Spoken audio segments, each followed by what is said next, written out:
Helps if I have my mic unmuted. Hey guys, what's going on? Today was a little bit weird. I tried to have OBS start up the stream before, and it still insisted that today was last Friday when I was playing the Maniac stream, and refused to update the information for it. So that's why if you were here kind of early on and you saw the stream change a few times and go up and down, yeah, I'm sorry about that. I was just trying to get it sorted out. Uh, but that's all fixed now, thankfully. I don't know why OBS always has to act up right before I start streaming. Go figure, right? That's my luck, though. Everything that can go wrong. Oh, whoops. Come on now. See? Everything that can go wrong will go wrong. And right when it's least convenient for you. Okay, so today we're going to be playing Railroader. And if you've been living under a rock and don't know this game, this is basically Shortline Simulator 2025. Um, this is the game of all time. You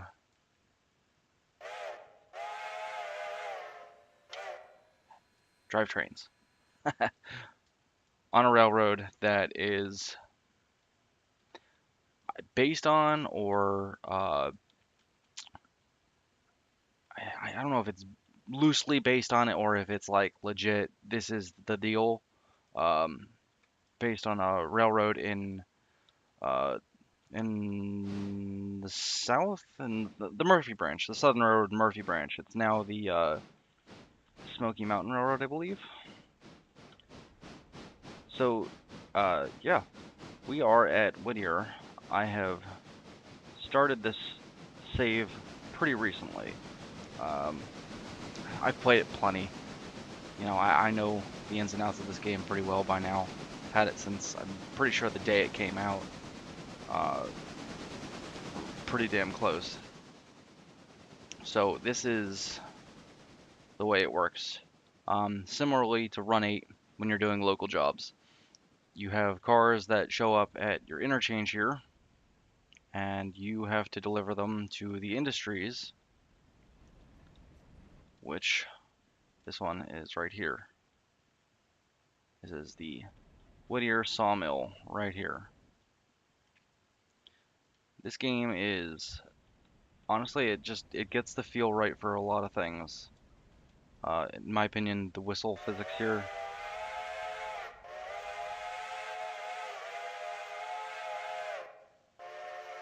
being able to quill the whistle like that, that just strikes a chord. No pun intended, but it just hits home. The one thing that I wish they had was firing.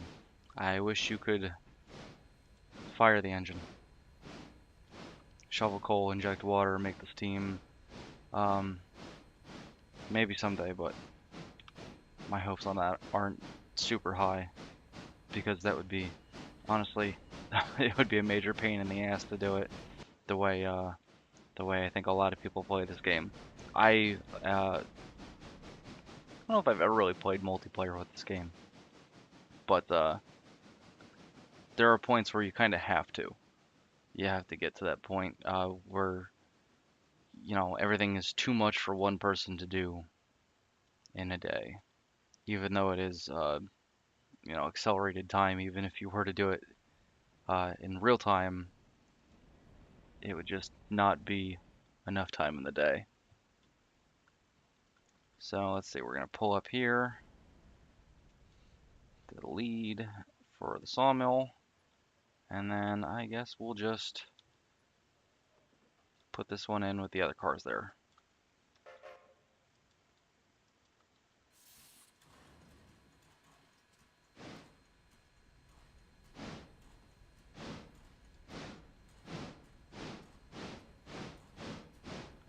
Don't want to go too fast here because this game does have derailments where you can crash into stuff and destroy things, and then you have to fix them. And that costs money, and we only have about $3,000 in the bank. And actually, come to think of it, I have a loan payment because I took out a loan to buy another passenger car And the passenger train is down at Ayla right now. That being said, we gotta kind of plan things right here because they leave Ayla to come back this way at, I believe, 12:24.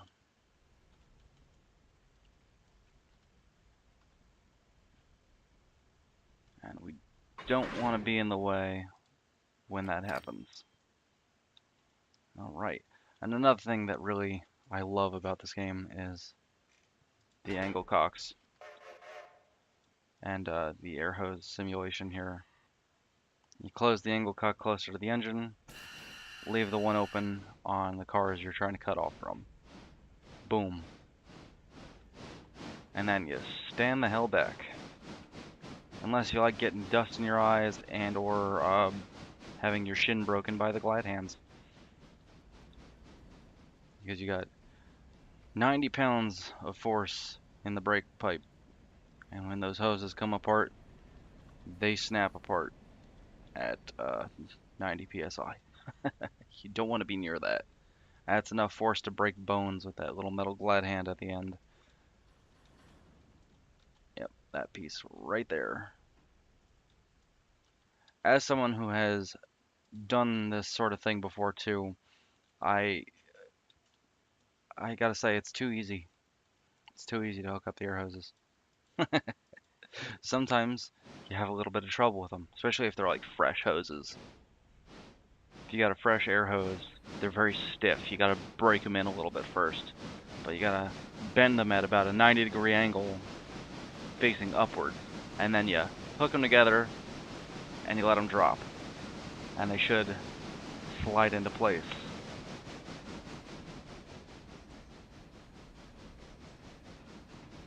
Gotta make sure I'm not wasting too much fuel here too. If you just leave it in full reverse, full forward I guess, all the time, you use a lot more coal. And coal is another thing you have to keep track of. Your coal and your water and your tender, which we're down to about 2,500 gallons of water. It should be fine for our trip, but we'll probably fill up on the way back regardless. Alright. Now we're going to run around the train.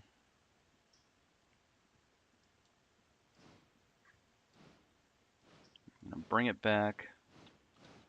Just make sure I did in fact throw that switch. Yes, because there are plenty of times where I've clicked the switch, I swear I have, and it does not care. Oh, well, that's the wrong one. Don't want to go into the engine shop. Not yet, at least. I do have a car to drop off in there with repair parts, but I have to run around the train first to get to it. So, I'll drop these cars off right here, and then I'll run back down this way, come back this way, loop around, and hook back up to it.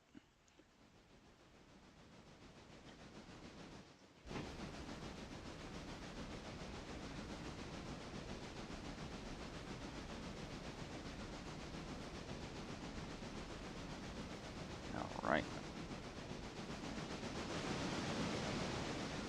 Jeez, these are so sensitive. I've got some keyboard controls laid out for them too.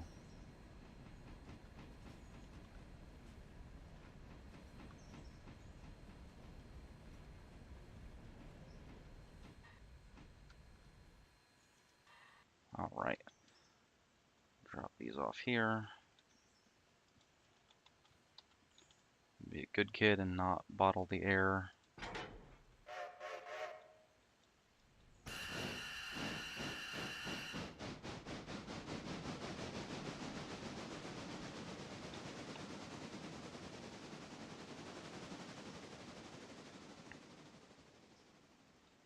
Alright. And actually, come to think of it, we've got another car we've got to pick up too. It's over on the main line right now. I got to get that out of the way anyway. But we got to hook that up to the back of the engine because that's going to go at the front of the train because that goes all the way over to Ayla. And generally, it's a good practice to have the stuff that's going the furthest be up at the closest to the engine side of things.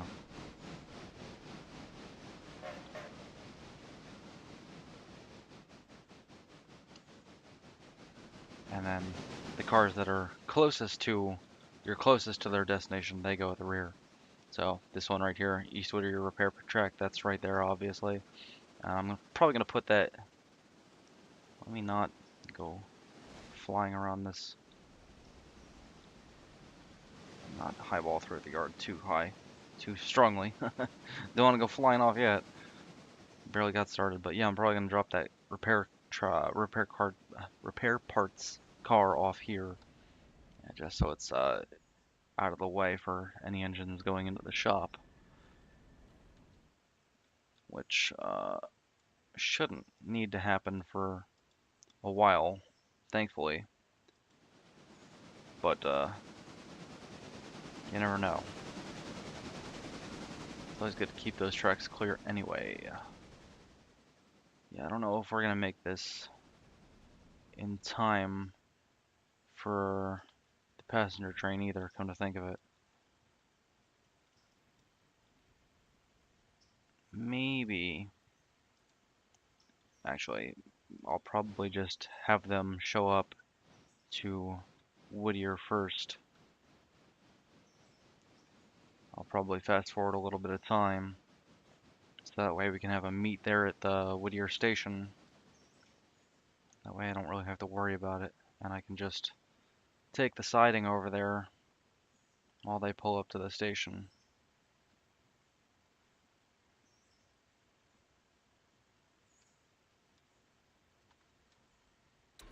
Alright, there we go.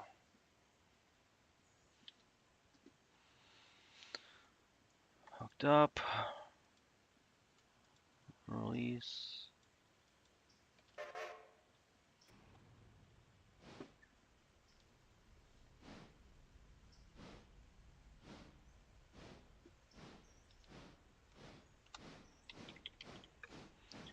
Alright. Now we're going to take this and just put that right here.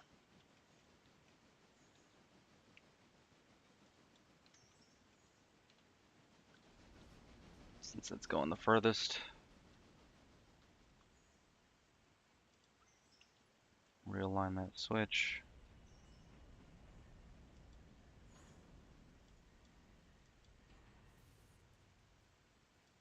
Oh, come on. There we go. So basically, with this game, you're playing the role of both the engineer and the conductor.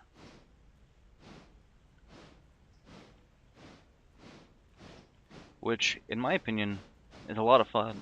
I like doing that sort of thing. I like being able to play the conductor. I like being able to ride the cars and stuff like this. I think that's a nice touch for sure. Definitely my favorite part of this, though, is doing it with multiplayer. Getting to count cars to the couple and all that stuff, and, you know, conveying that to the engineer. I just wish they had hand signals. Actually, voice over IP chat would be great too, but text chat works.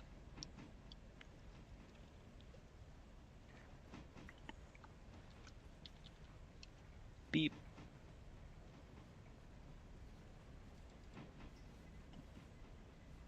Rats.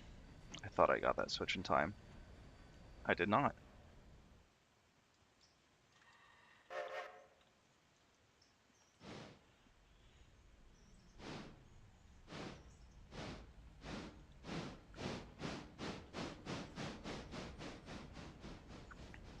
Something else I really think they get right about this game is the feel of trains being heavy sometimes, you know, and just the feel of your engine not being the most powerful thing on the planet.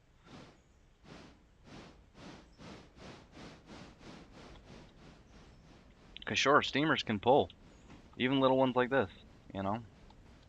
It's just little 460, tiny little 10-wheeler. They can pull. Don't underestimate them. But if you're trying to pull a 50 car train up a 2% grade, it's not going to happen. There's the old phrase that steam engines can pull trains they can't start, and diesel engines can start trains they can't pull. Actually, I think it's the other way around. I gotta think about that for a second, because I always get that one confused. Steamers can pull trains they can't start, and diesels can start trains they can't pull, because they have a pull trains they can't start. Oh man, now I'm confused. I'm confusing myself now. Because steam engines have a higher tractive effort. Generally speaking, they typically have a higher tractive effort than diesels, but it's at a different speed range than it is with diesels. Diesels, they they have a lot of their tractive effort at slower speeds, so they can start trains they can't pull.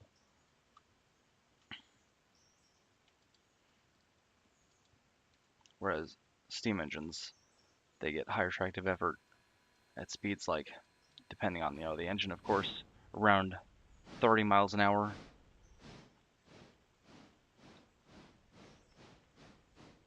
But they also lose some of that tractive force when the wheels slip. So going up grades, they lose the momentum. But that's why tractive effort calculations are so important when assigning trains their power, especially these days when we have technology.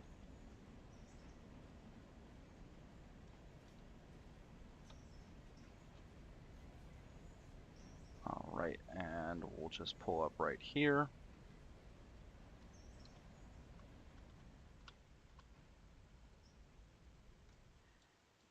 There we go. Cut off the caboose, apply a handbrake, close this angle cock.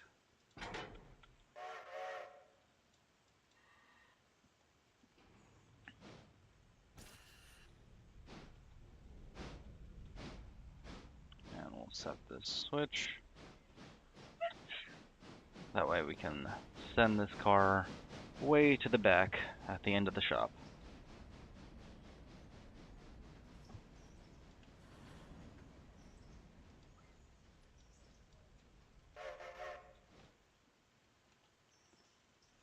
Alright, maybe we'll just give this one a kick even.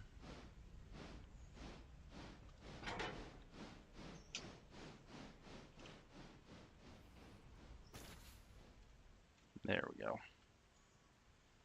Now that should just coast back nicely. And then we'll just apply the handbrake and open the angle cock when it gets back where it needs to be.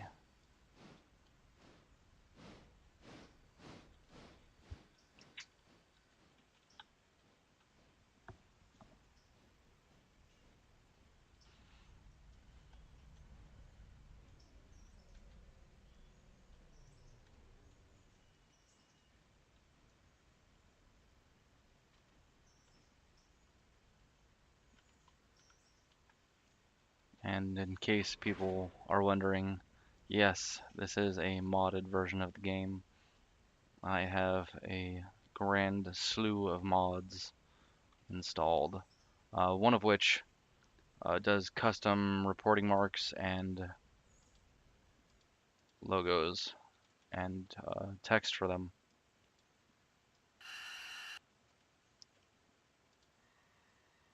There we go.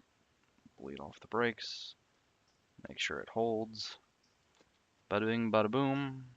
All right, off we go to the Whittier house track. Well, you know what? It would help if we tied in the caboose to the airline again.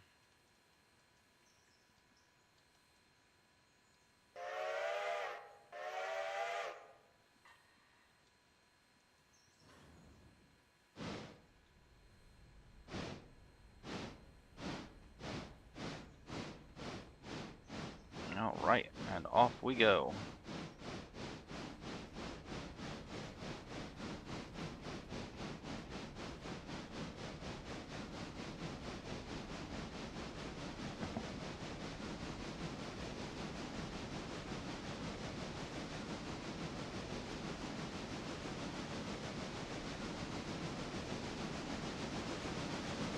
The sounds too, man.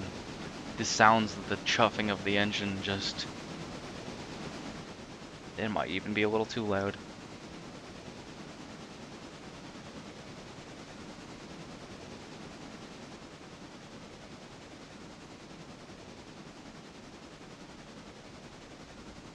That sound just kicks ass, though. I love it. Love it, love it, love it.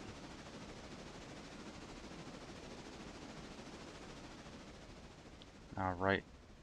Speed limit for most of the trackage here all throughout is about 35 miles an hour, so we'll just keep it going at 25% throttle. Oh, no, nope, nope, that's incorrect, because that is going to take me down to the sawmill. Or the logging area. I'm not trying to go down that way. No, no thank you.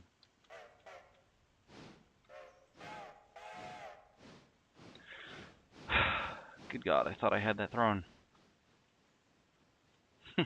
Well, that was almost disastrous. Good thing I was paying some semblance of attention.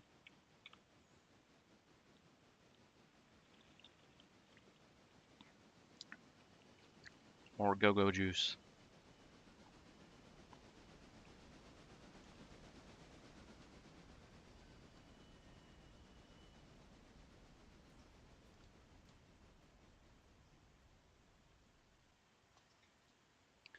Alright. Let's try this again now, shall we?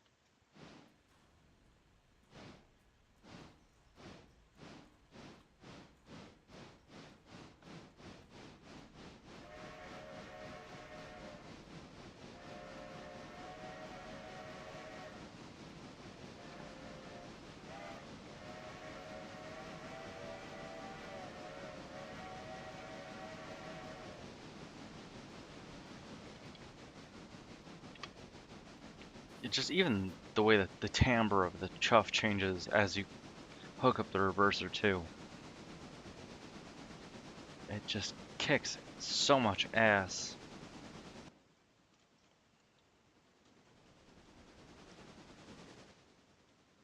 Man. Blow your face off with the exhaust sounds.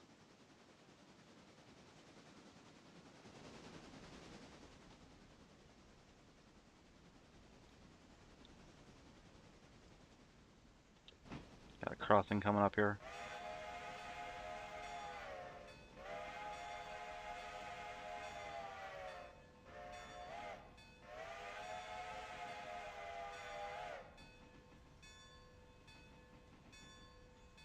Alright, and right here is the Whittier house track, where that last car on the train is getting dropped off.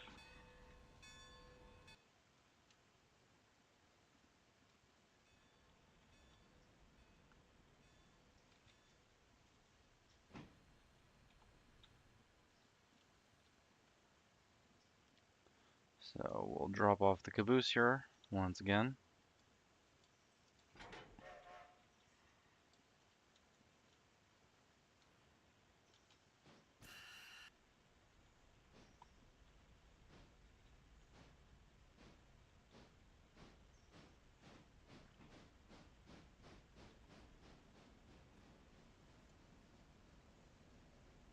And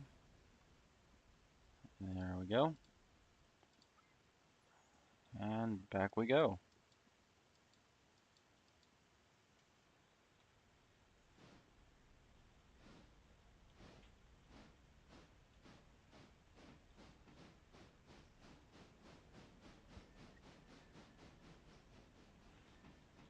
Alright. So this is a local train. Local trains typically are much shorter consists, and they are the cars that actually, there are the trains that actually deliver the cars to their final destination. You've got yard jobs that sort out the cars, put them in with other like cars that go to the same areas, locations, or at least just on the same train. Then you've got uh, road trains, which will run from point A to point B on yard to yard duties, basically. Allow me open that angle cock and apply the handbrake. And then you've got local jobs like this. Local jobs will just do the last bit of work that it takes to get stuff where it needs to go, picking up and dropping off cars at their destinations.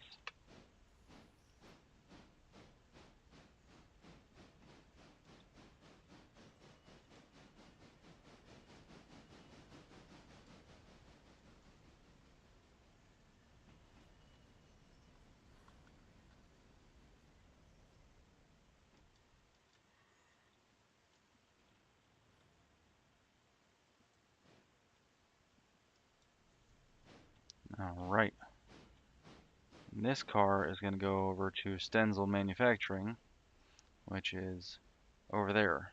And there is a car over there that also has to be picked up. So let me do that. What I also want to do here is pick up this caboose first and get it out of the way so I can start sending the passenger train back this way.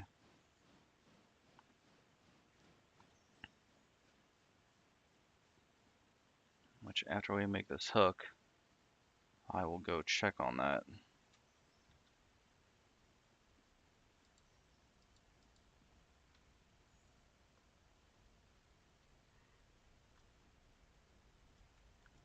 Ba-boom.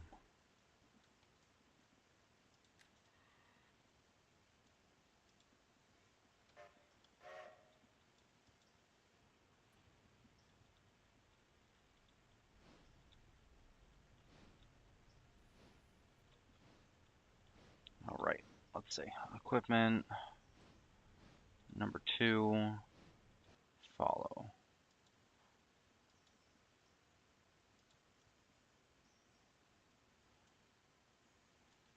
Here it is, the number 2. Got the number 18 passenger train getting ready to head back with 2 passengers. Good God. Let me open the time window here. Fast forward 15 minutes. Okay, that at least gets us a few more passengers.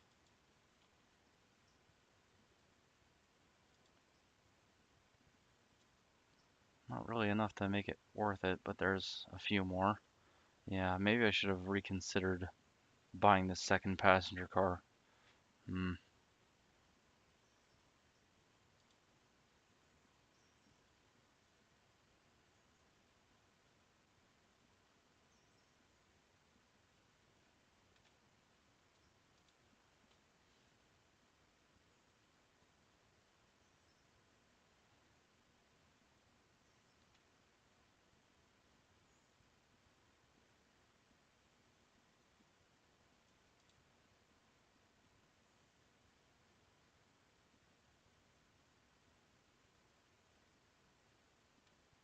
Alright. Why aren't you going? I'm pretty sure you're supposed to be departing. Oh, 12:36. Okay, so yeah, the passengers are coming in now. A few of them at least. Okay, so yeah, the passengers are a few of them at least.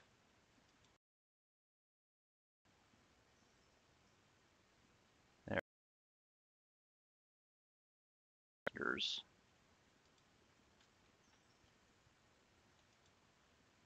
select. There we go.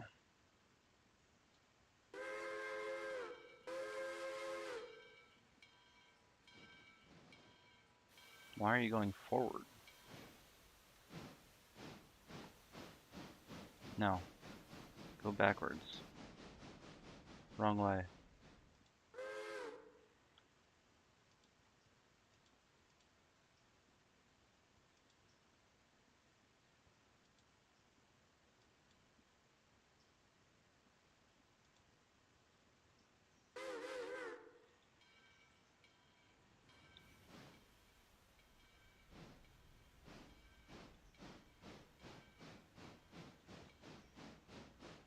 Alright, and now I am way the hell out here. And I gotta get way the hell back before I get creamed by the passenger train. Because I should not have left this running with the throttle open for as long as I did. Actually, I'm not that far out. It's fine. Everything is fine. What are you worried about?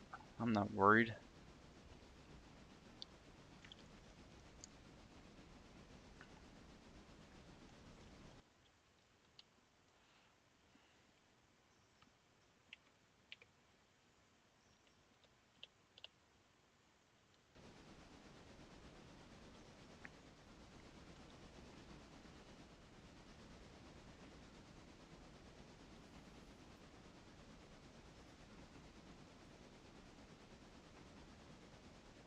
It's mesmerizing. Watching the ties go by.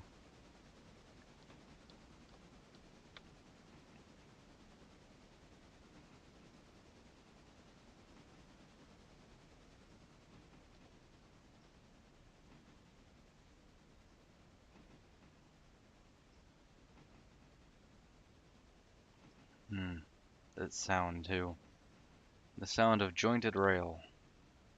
You don't hear that too much anymore. The k-kunk, k-kunk.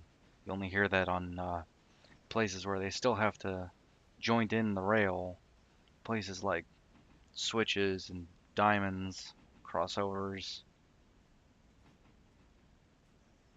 Otherwise, everything's all welded rail these days, which, don't get me wrong, I understand. It makes plenty of perfect sense. It's definitely much safer to keep everything one piece as much as possible. But there is something romantic about the old sound of the clickety-clack.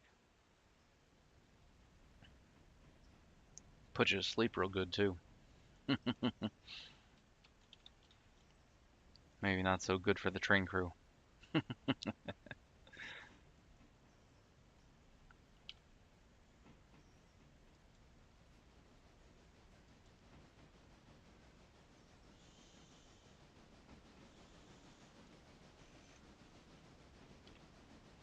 Alright. So we're coming back up to the other side of Whittier here, where there is Stenzel Manufacturing.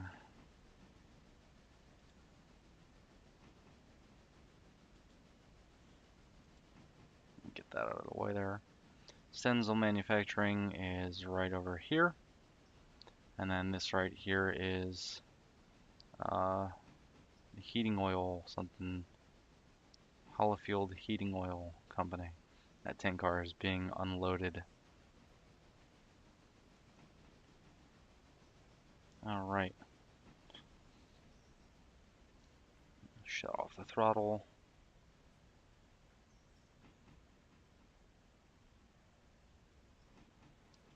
I think I hear the passenger train.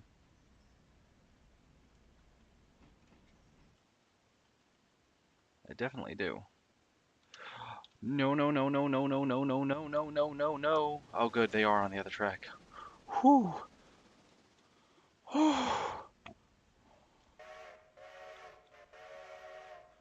Man, That had my heart pounding because I heard the chuffing flying up, and I was like, "Huh, let me go double check to make sure I threw that switch." Good thing I did. Man, I didn't realize they were going to be flying back up so fast. I thought it would have taken them a little while longer. I feel like it usually does when I'm actually the one operating that train.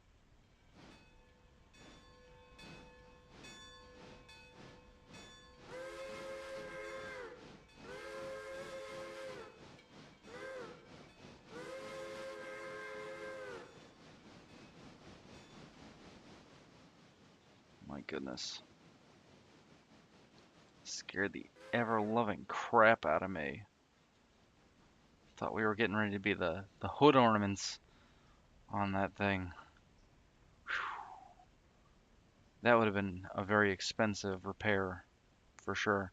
Well, speaking of which, let me see. Let me pay off this loan payment.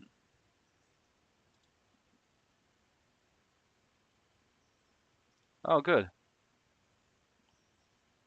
I guess I paid off the whole loan. Interest payment, $240 in 1 day, 11 hours. Okay, so there's still an interest payment, but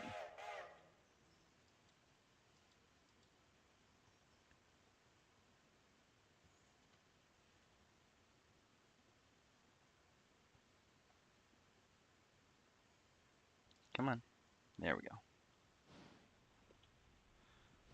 Now I'm gonna have to take this car that's here and pick it up.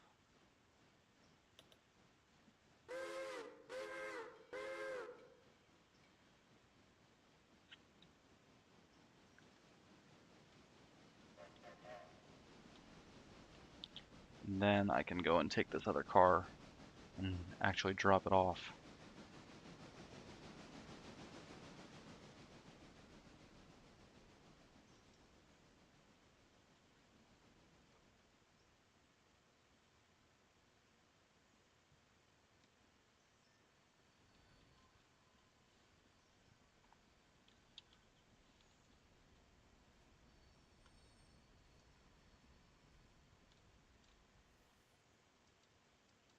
Coming in a little hot there. All right. I'm probably gonna take this car actually, come to think of it, and can you not go the opposite direction that I want you to go? Thank you. I'm probably gonna take this car and just drop it off just over here somewhere. I'll probably just drop it here for now so I can take it on my way back from Ayla and all that. Because there's also, I think, I don't remember how many it was, but there's several cars from this, the Ayla bridge site, where the bridge is being rebuilt, that I have to pick them up and deliver them back to the interchange.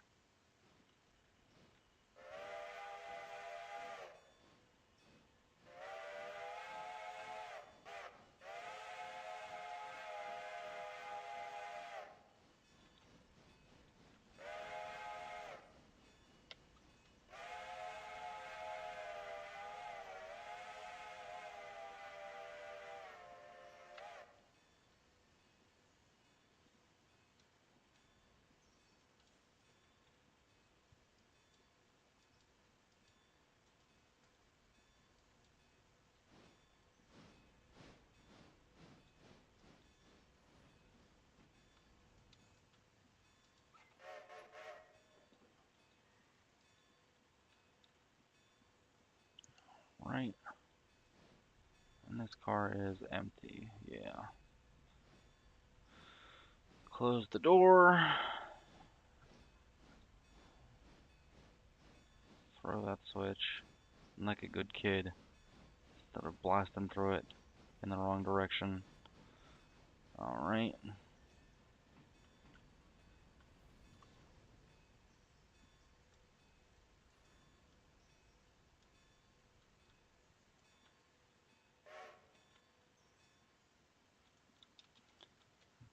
never do that. When you're climbing across cars, you should never stand on the knuckles, because if there's any kind of movement and your foot is anywhere over here, you can still get your foot crushed between the knuckles, and you don't want to do that. See, watch. If I just go this way, see that slack? There's about 6 inches of slack, give or take, between these old kinds of knuckles.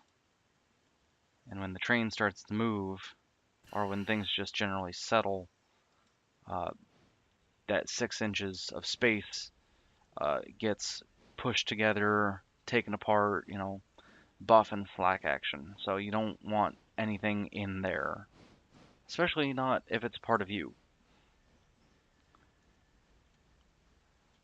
It will hurt and it will probably bleed, and you might even have to get it cut off. There's lots of stories from way back in the day with this being such a dangerous job even today, but there was, you could always tell how good or experienced a brakeman was by how many fingers he was missing.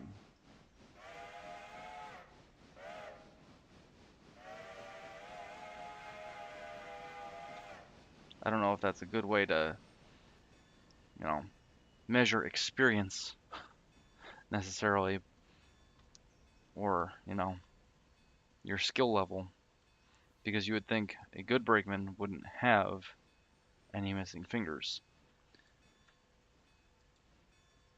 Some were missing hands, legs, feet. This is back in the early days of prosthetics too, so I mean, if you had a prosthetic put on, it wasn't going to look anything like you would hope it would. Wouldn't look anything like your actual hand, that's for sure. That's a little too close to the end for me. I'm going to give this a quick little tug ski.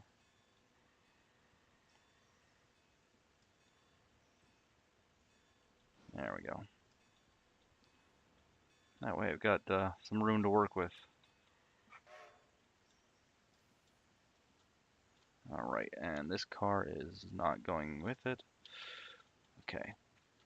So, yeah, when you're climbing across cars, there's typically a better way to do it. Like if you use the cut bar there a little bit sometimes. Sometimes there's even specifically a shelf there for you to be able to walk over instead of putting your feet on the knuckles. But in some cases, they actually had to go all the way up, come over, and come all the way down, which obviously was not something most brakemen were going to do, especially if they were in a hurry. Which, again, is a reason why so many of them were missing so many limbs.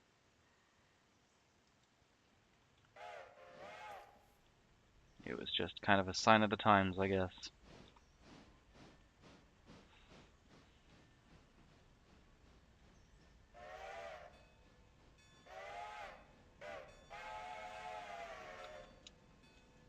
Get on the engine.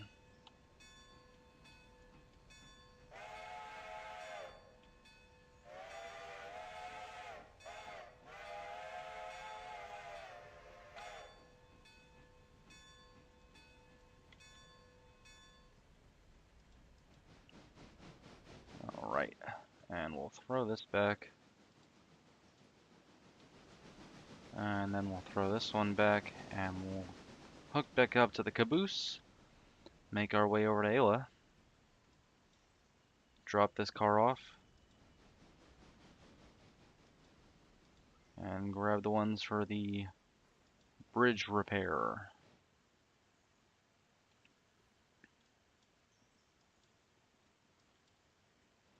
And we'll also see if there's any cars that are at the Ayla Farm Supply Company that need to be picked up.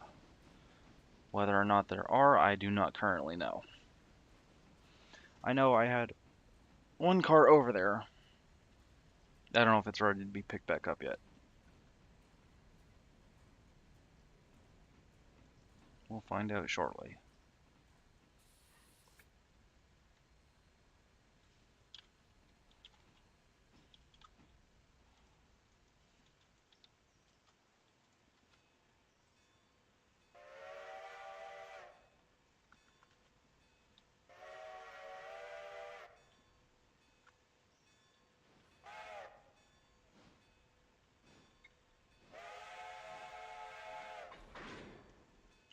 right.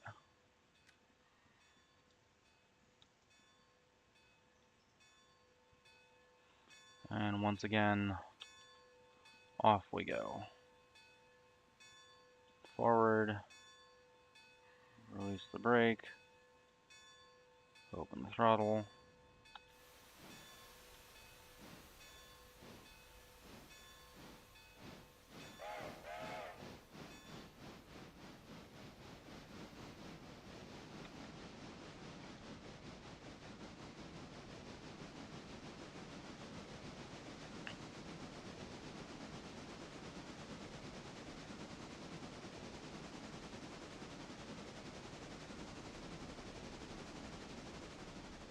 We'll keep it at 30 here just for the switch coming up.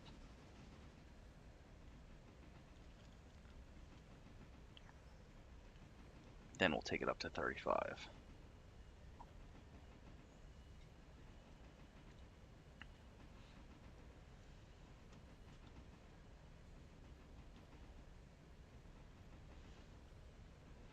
You'll notice too on this engine, you actually don't have a too bad of a view just out the front window here.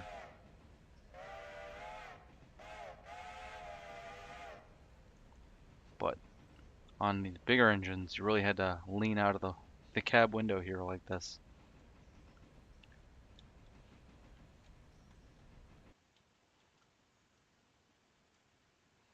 All right, let's switch this back now too. Actually, I guess I should probably not, because if I do,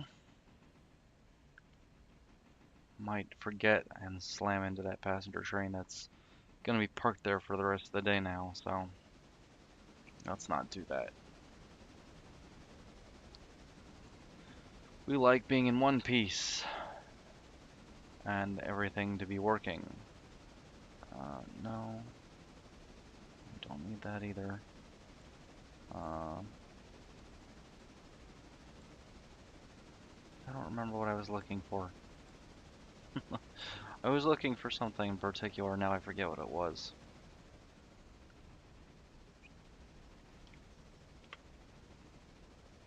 Oh well. Oh, my spine. Ugh.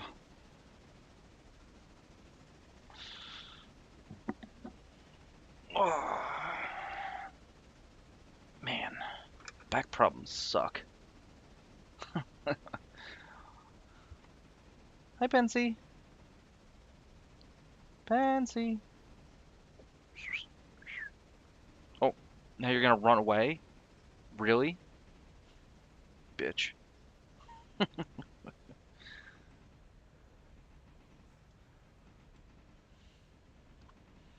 Cats. Hi. Hi. You wanna come say hi? You wanna come say hi? Oh, yeah. Oh, my goodness. Oh, hi. Hi.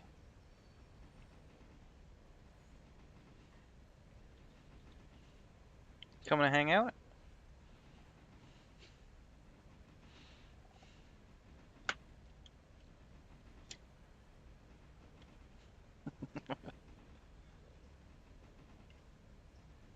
This is what the viewers come for. They come to see the kitty.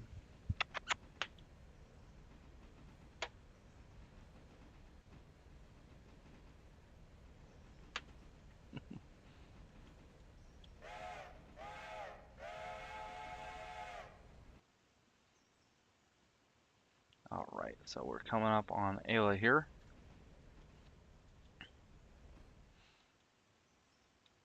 And let's see, the way we're going to do this is I'm going to drop these cars off, the caboose and the one box car. I'm going to drop them off basically right here, right before the crossing. Cut off the engine, run around, pull back, full forward, and get in there.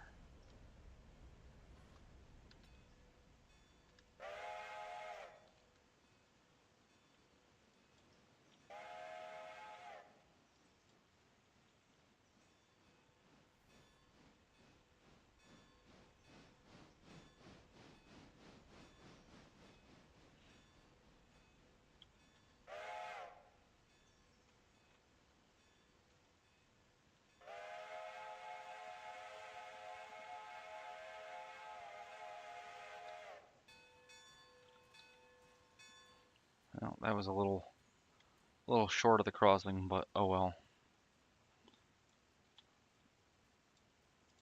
That'll do. Apply the handbrake.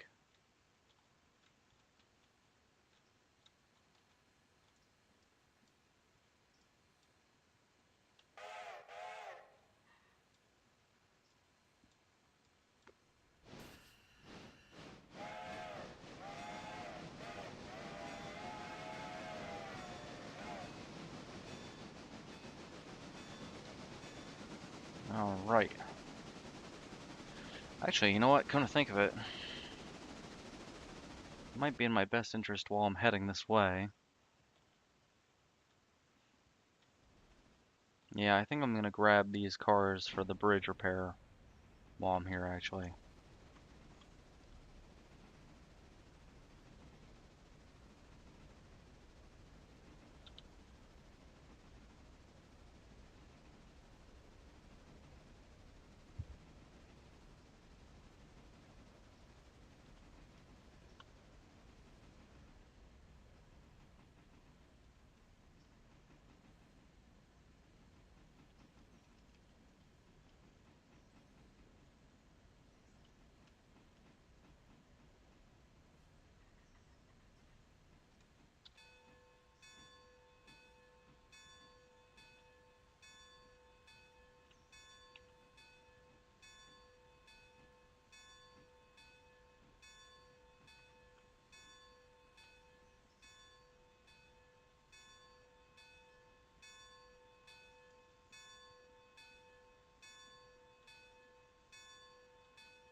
There we go. Yep, these are all ready to go.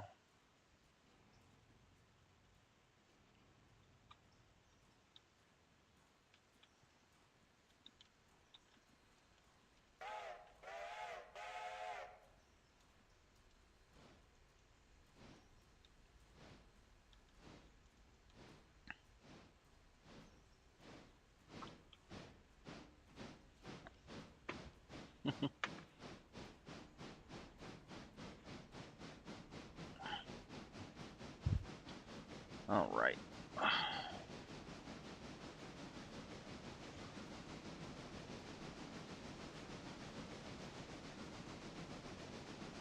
See, with all these cars here, this feels a little heavier, for sure.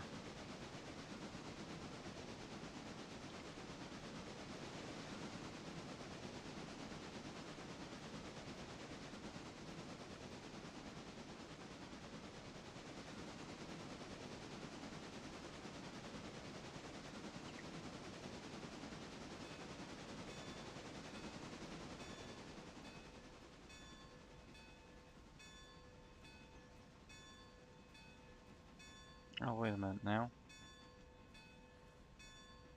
I didn't throw that switch. Shoot!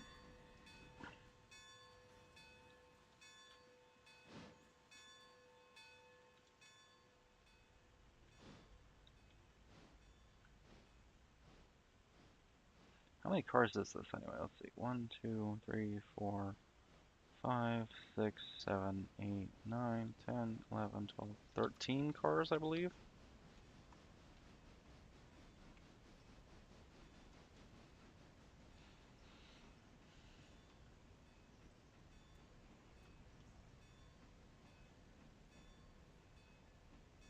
Oh yeah, I haven't mentioned this too, but you got journal boxes you gotta check now too. That's a reasonably new feature that was added here. Definitely a very cool thing. And you gotta oil the engine as well.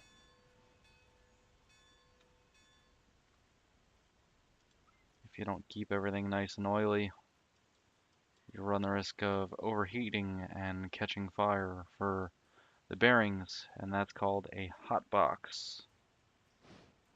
We don't like hot boxes, even though it was just recently 420. It's a different kind of hot box. You don't get any ideas.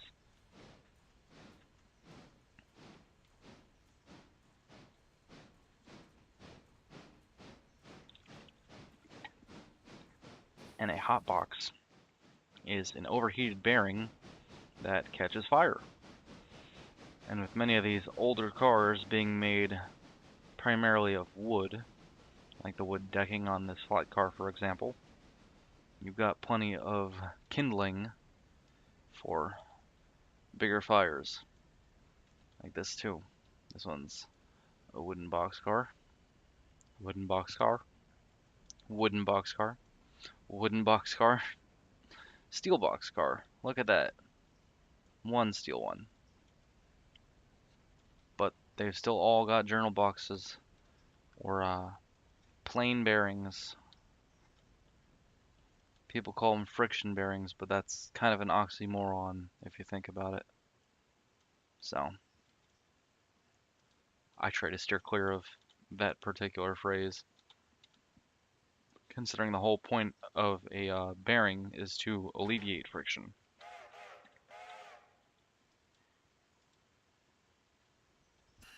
All right, there we go.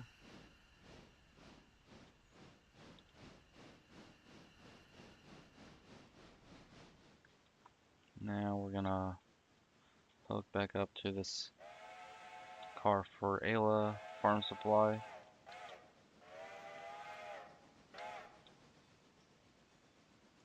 Hook that up to the front end.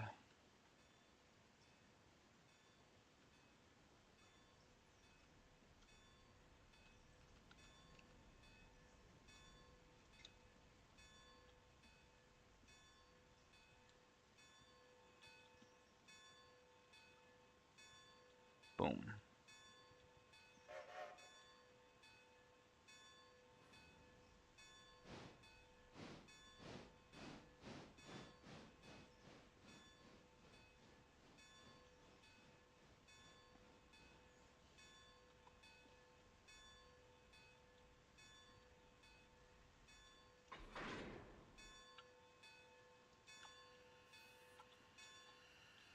Gotta close the single cock, because I forgot to do that before. Release this handbrake. Boom, bada bing. Whoops, that was 4 instead of 3. Sue me. No, don't really. Don't really. I don't have any money. You can't bleed a stone.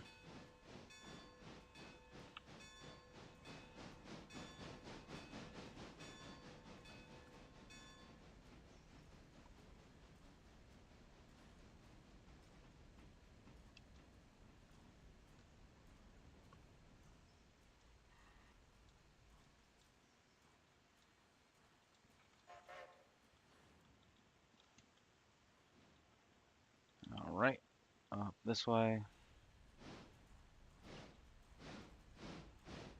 100% throttle. Give it the juice.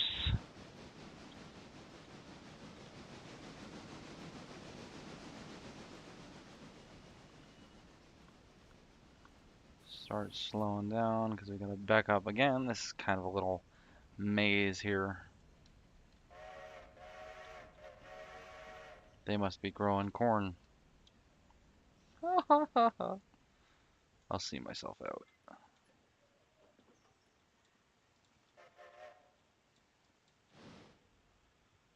Alright, and the last switchback.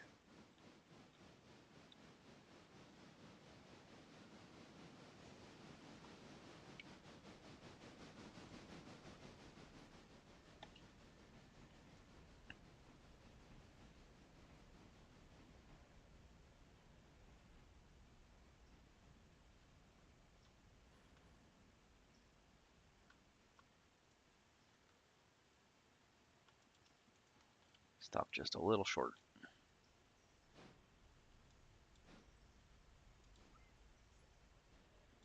Ba-boom. Alright, now shove it.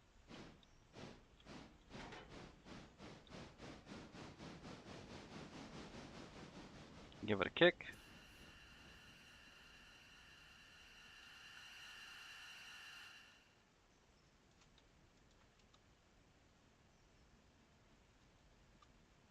Should be enough room here for this car, I think, right? None of these are quite ready to go back.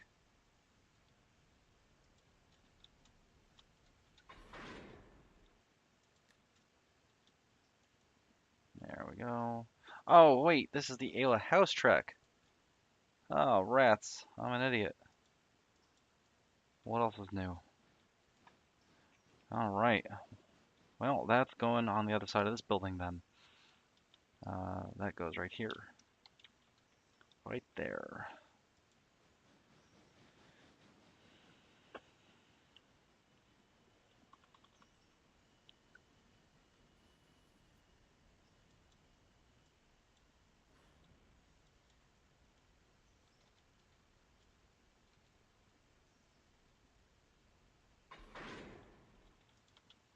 Release the handbrake.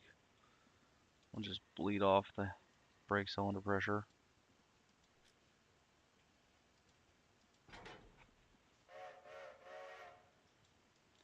Take it on back.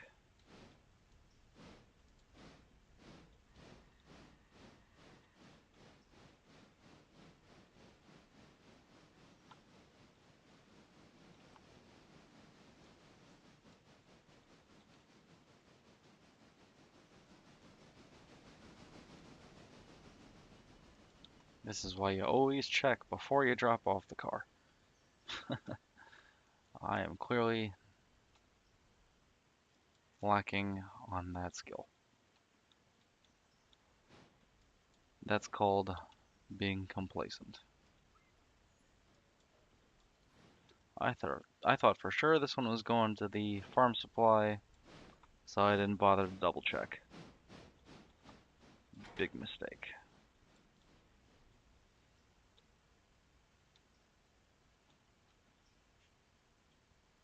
Always double check.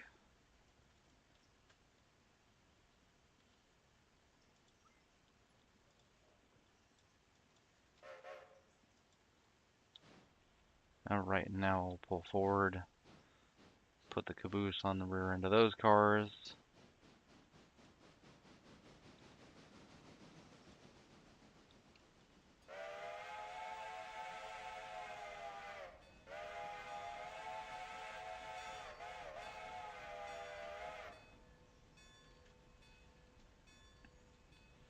There we go.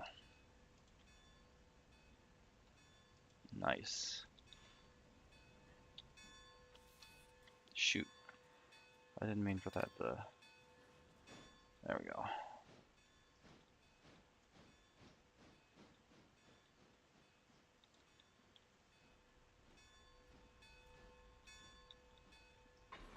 Kablam. Release that. And yeah. We'll just take it on back this way. And then I guess we'll probably end up rolling over the day.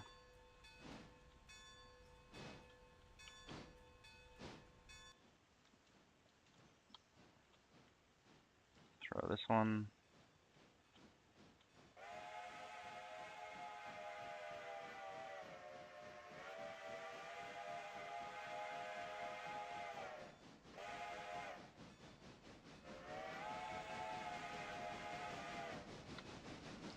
Alright.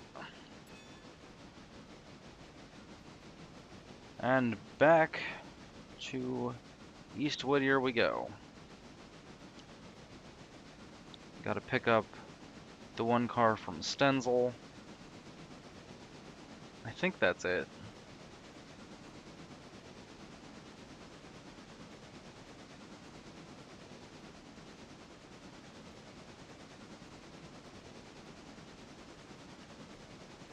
Train definitely feels a lot heavier right now, though.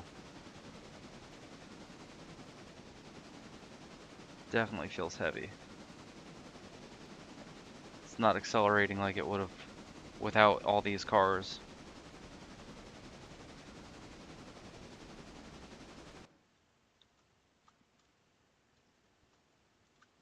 Let's get a nice shot of it going by here.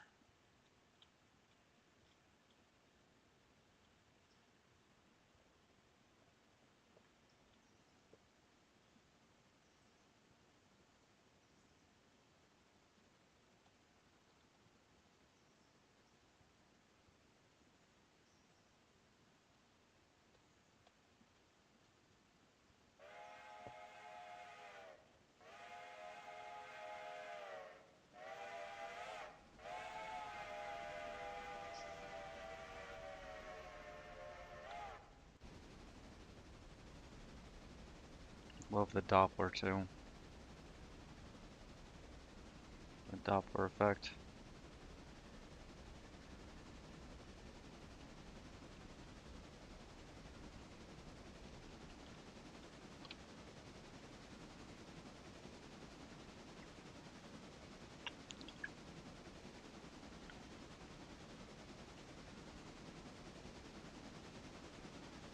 Gotta give it a little bit more juice here now.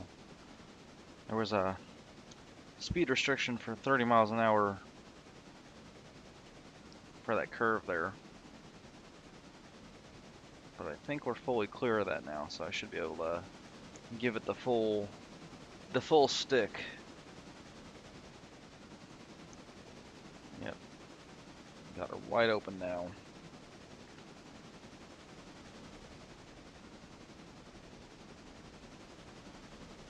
I love these old throttle valves too, they're so cool. You got your sight glass here, showing you the level of water and, wow, the tender for this, but normally that would show you the level of water in the boiler.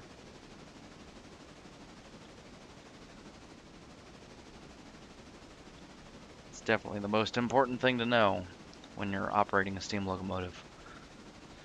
How much water is in the boiler? Not enough?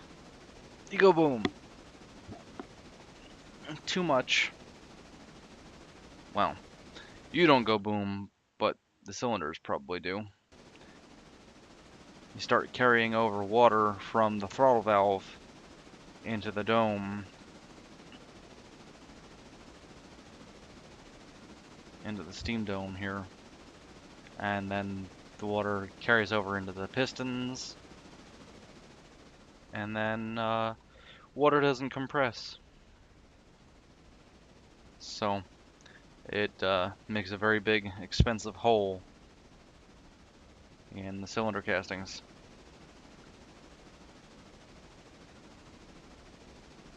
Just the detail on these things though, man. The lubricator right here. The valve gear, even though you can't really see it. Stephenson's link.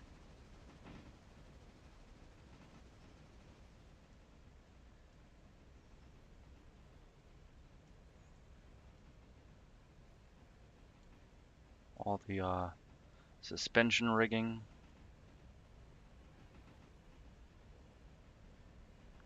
It's just very well modeled. All these engines really are. Alright, so let's see. I got to shoot. I'm gonna have to. Well, I guess in reality, I could probably just hook onto that just behind the tender here.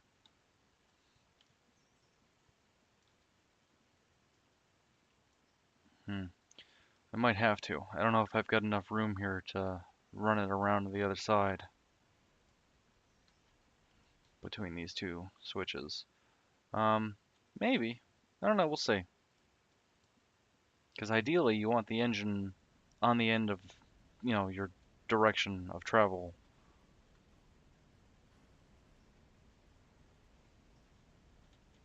When at all possible.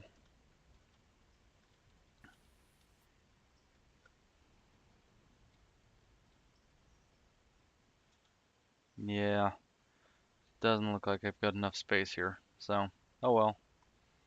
We'll just have to gently bang into this car and shove it back.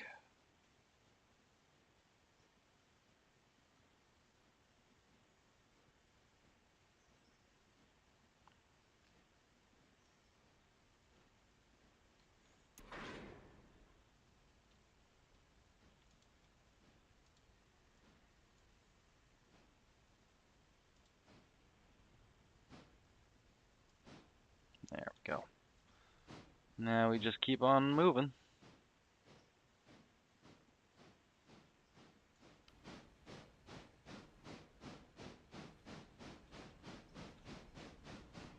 .2 tons of coal.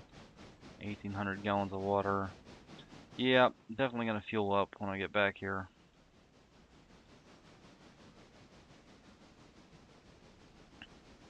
So these cars should all be going back to the East Whittier interchange.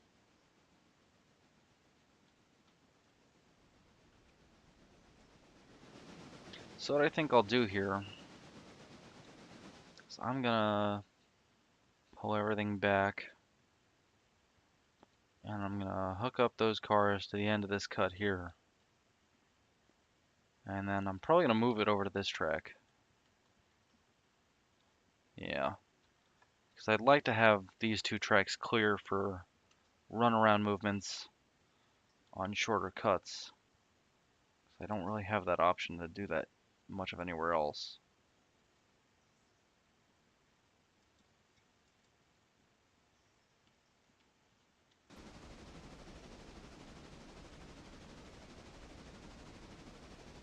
Let's get rid of this. You know what I could do too then? Since that car's not even tied in, just give it a quick stop here. I will kick that car. I'll send that to the front of that cut.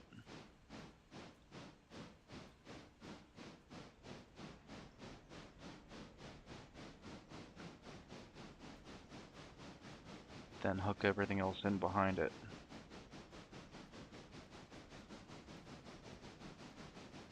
And if you don't understand what I mean, don't worry about it. You'll see what I mean in just a moment. It's not exactly the easiest thing to explain.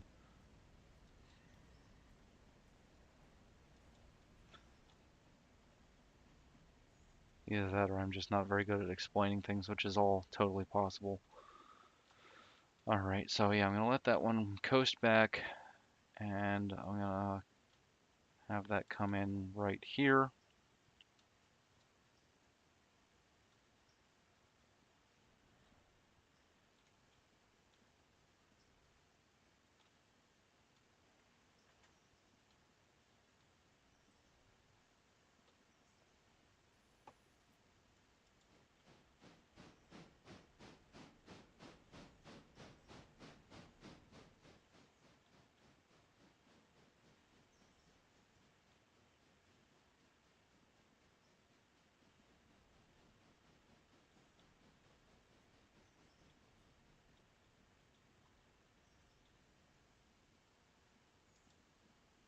That was probably going in a little fast, but doesn't seem like it cared much.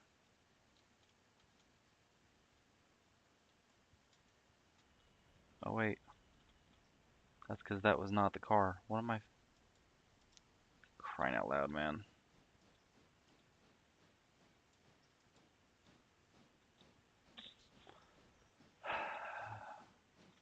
I'm an idiot.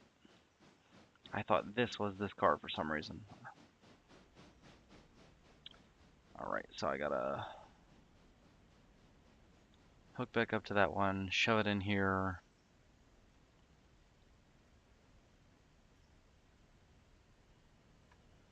But that's why I want this track clear so I can make the maneuver I'm about to.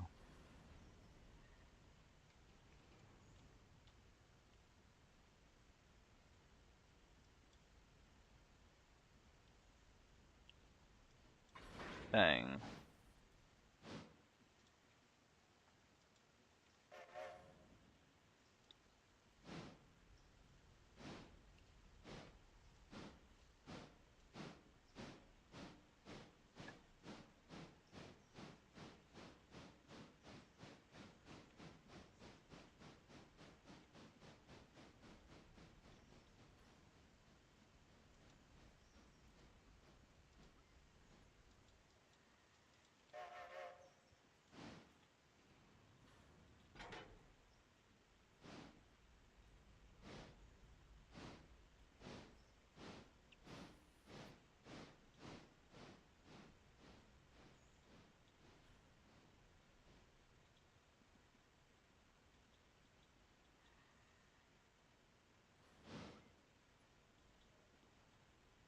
right.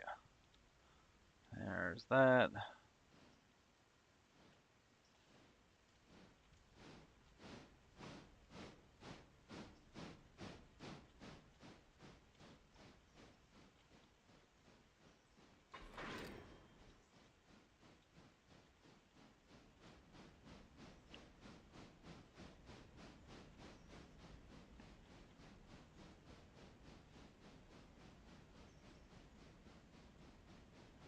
And then we'll shove all this onto the back of this car. And that ought to do it for the day, I think. And I'll roll over the day. We'll get a new set of cars in here. I do want to fuel up this engine. And actually, I should probably also get this engine into the shop just to take care of anything that might be an issue. Which there may not really be any issues, but I'd like to get it checked out anyway.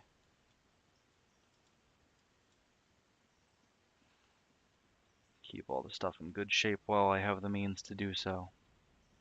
Because once we start getting more equipment, it's going to get a lot harder to do that.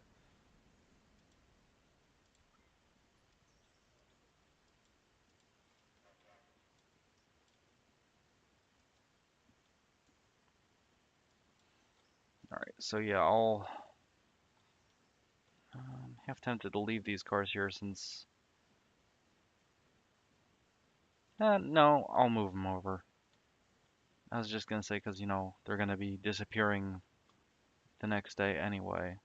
They're going to get picked up by the railroad we're interchanging with, which I assume would be the Southern, perhaps, in this scenario.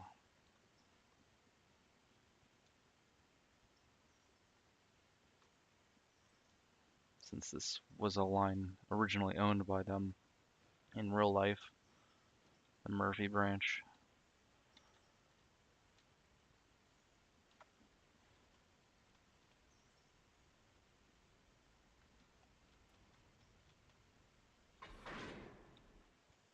Bada bing, bada bing, bada boom. Remove this handbrake. Release. No, that's fine. Release that one. And release that one. There it is. The air pump kicking in.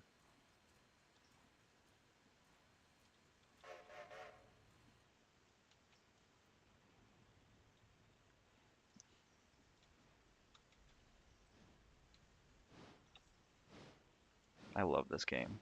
Everything just feels right. It feels right heavy for this engine.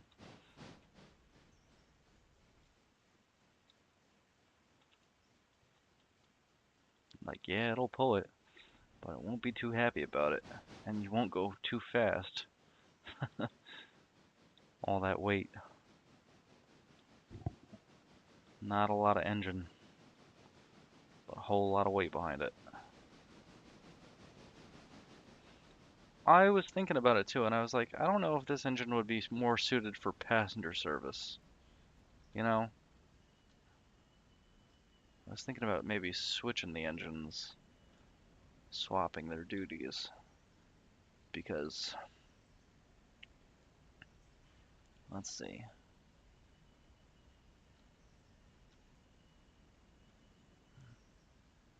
I don't know how much tractive effort they have compared to one another.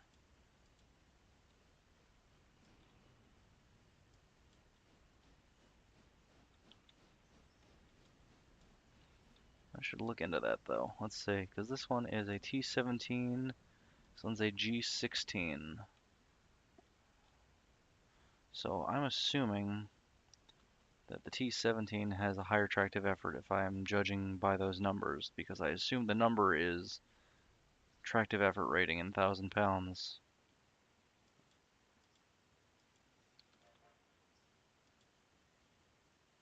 So 17,000 pounds as opposed to 16,000 pounds for the Mogul, the 260.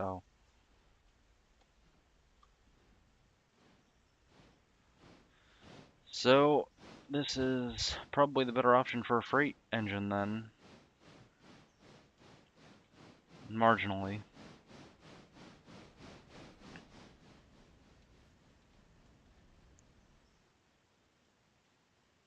Just marginally. Oh, actually, come to think of it, another thing I can do too is these cars can probably go and get reloaded down at the logging camp too,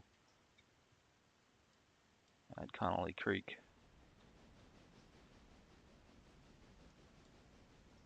I probably can up my tier for some of this stuff too, huh? Let's see.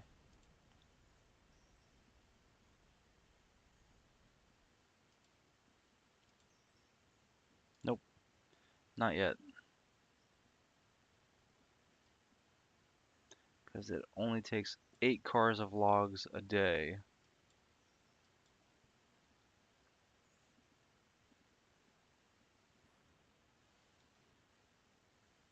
Let's see.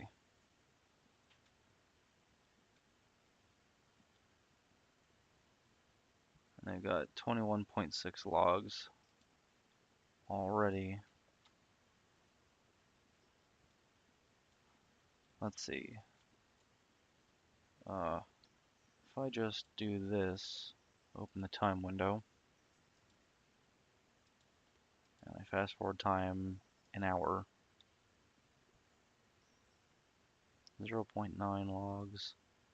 Yeah, there we go. So it is still unloading them.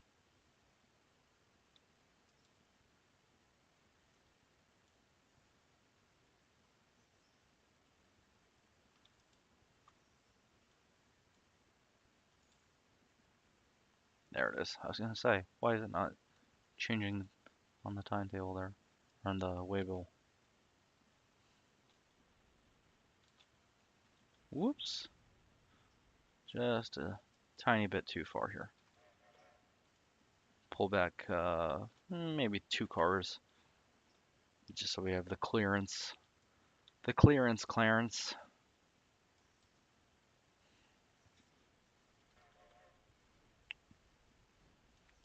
For the, sections here where the switch and the track curves a little bit. It's always good to have that couple extra feet of space there, especially in yards like this where you might have people, crew hanging off the sides of the cars during switching moves.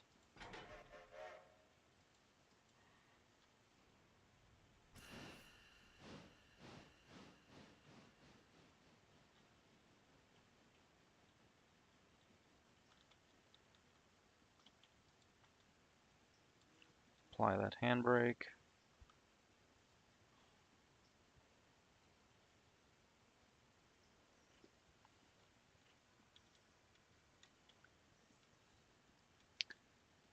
Right.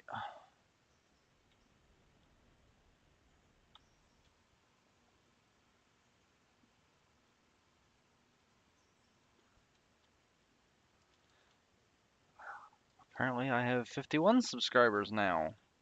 So welcome, my 51st subscriber, whoever you are. Thanks for being here.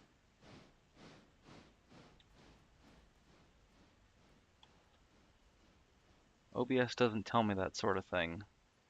I don't know why. It should. There should be an option for that. Unless there is and I'm just too stupid to figure it out. That's also totally possible. But yeah, next goal will be 60 train passengers. We'll call it that. I like that. I do like that.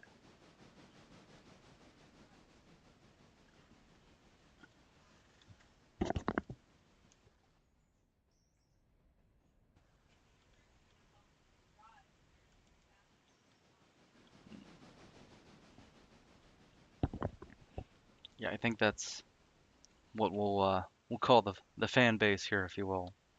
My subscribers, you guys will be the passengers until we get this railroad to the point where, I'm gonna need the extra help. Then we'll get you guys ranked up to train crew. And some of you guys in the Discord are already technically kind of sort of at that level. because of the Gary's Mod server. Let's see, what condition is the caboose? 99%. You know what? I'm gonna take that into the shop, because why not? I was gonna just park the caboose here, but nah. Like I said, keep everything in good shape while I have the means to do so, because before you know it, stuff's gonna start getting really hectic, and we're gonna be having many, many, many more cars in a train. And that's where you guys will come in. I'll probably do some streams with this, uh, where I'll do it multiplayer, and we'll all run everything, get everything where it needs to go together. Obviously, I would not be the first person to do things that way, but why not? Don't fix it if it ain't broken, right? Something, something, flattery and mimicry being the best form of it, or something like that. Something, something. Um, Alright, we'll just pull this thing back.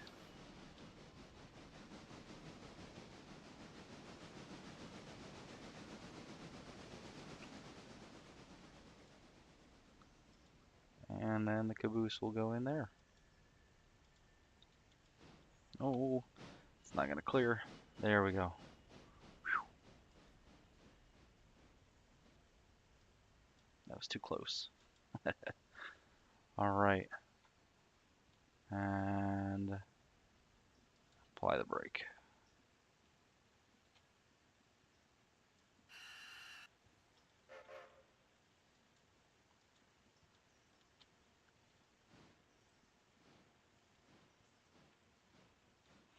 Now, let's see. We've got another car here that can go back to the interchange too. I wonder if it would be worth pulling that out of there.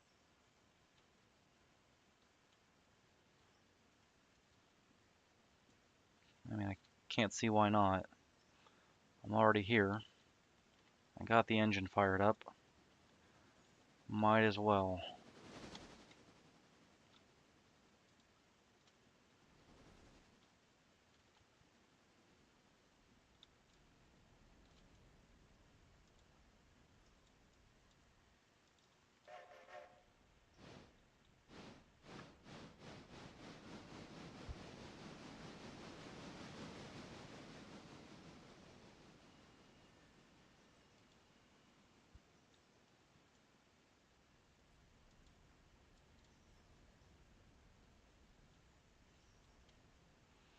I'll drag this car out of here. And then, let's see. Then we'll go take these cars back to the logging camp, I guess, if they're done in time. We'll have them load up with logs overnight, take them back in the morning, and then we'll take care of everything else that's going to come up. Because there's going to be a whole new cut of cars for the bridge repair site, plus the cars for existing industries.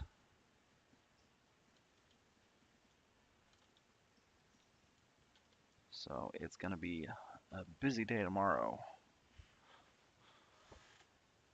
Ah, man.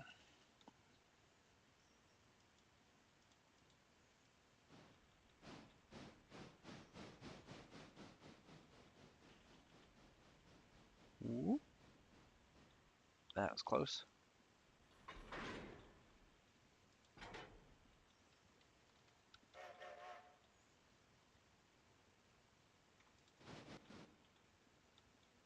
Excuse me.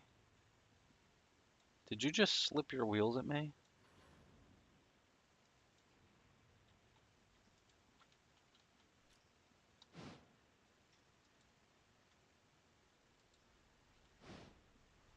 Don't you talk back to me. Do as you're told.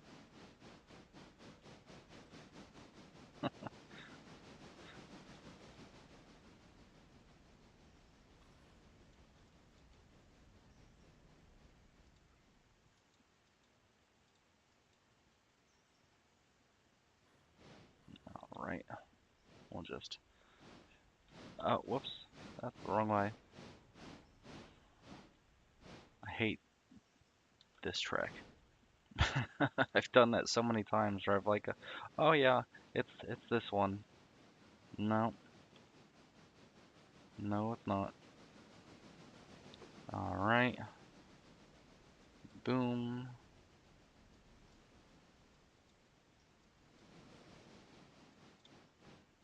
Now we'll shove this one up the hill.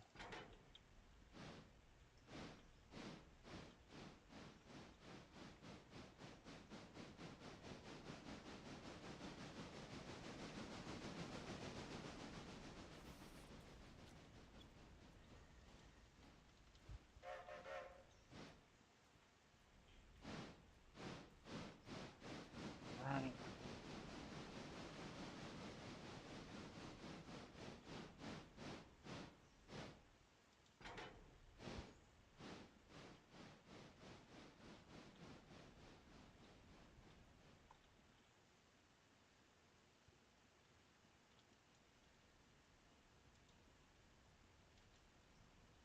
Shove that one back that way.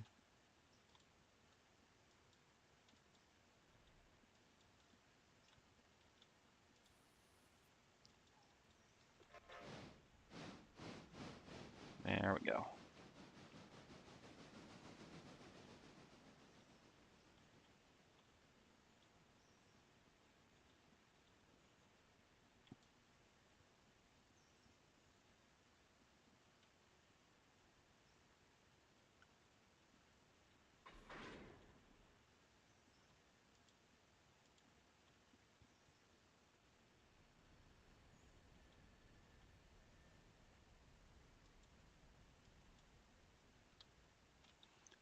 And then we'll probably throw this one back too.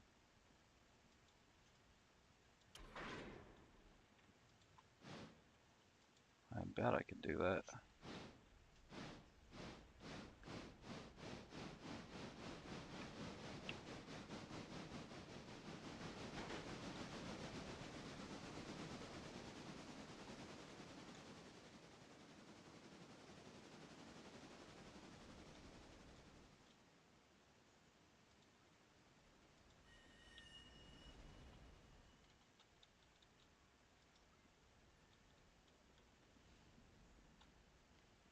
There it goes. Where it stops, hopefully right here.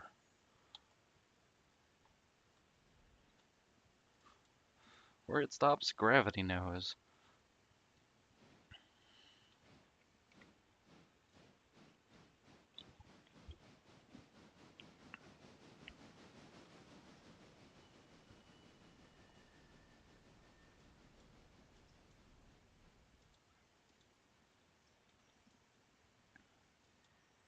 So I'll load up on coal while I'm here.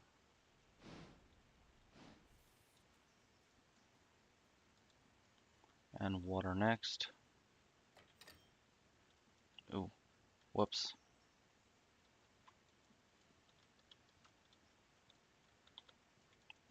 Oh, no, I didn't want to do that. Come back.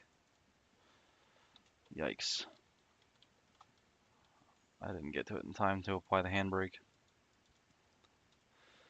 Oh well.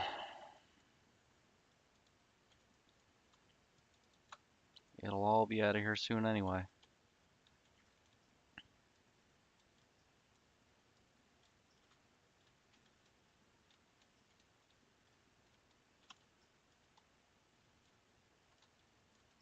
And if they ask, it wasn't me. That car was like that when it got here.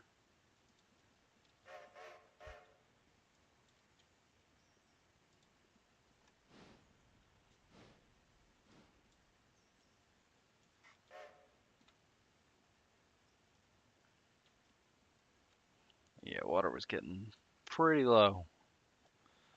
Definitely a good idea to pick up some more of that.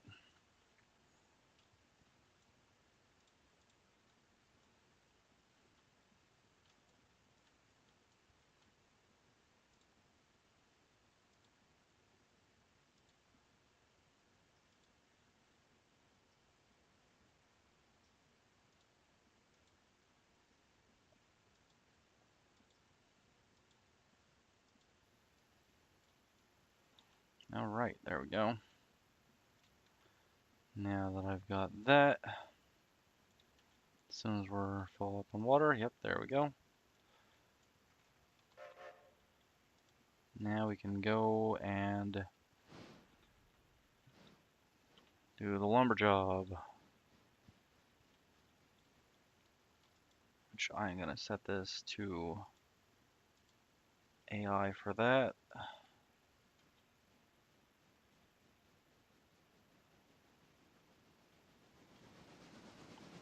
That way I can take this engine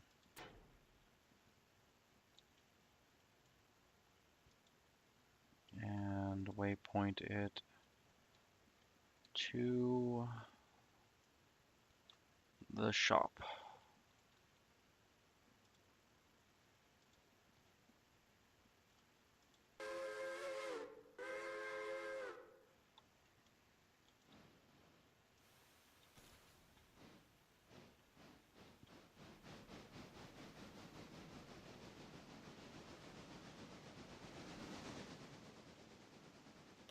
And there we go.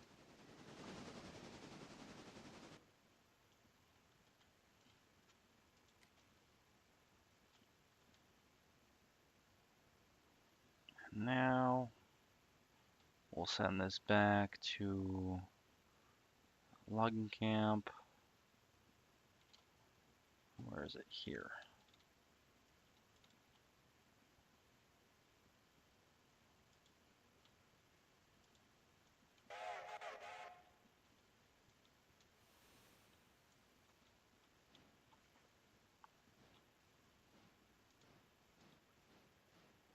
Just gonna have to fuse that for now so it doesn't come slamming into the other engine.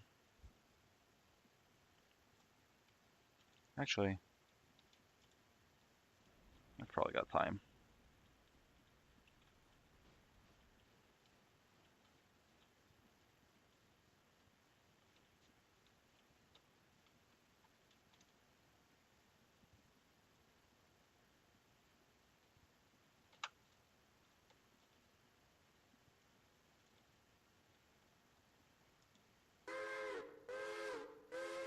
Yeah, because this one's just at the end of this track here now.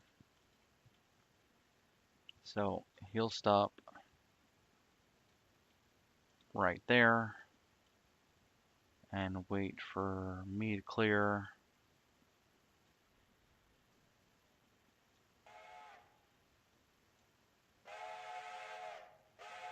No, don't apply the handbrakes on anything. Por favor, y gracias. Yeah, no. And then the logging job will load up overnight. We'll drop back off over here. This guy will get some minor servicing.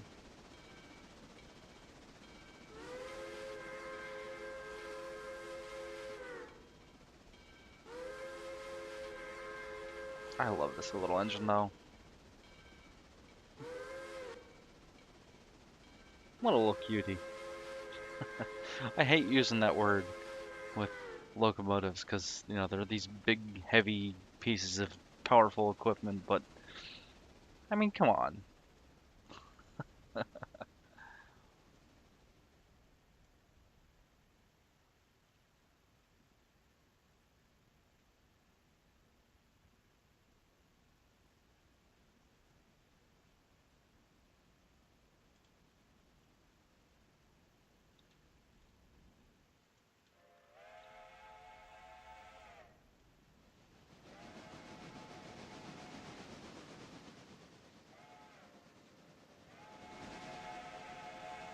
It's pretty good timing. That worked out pretty well.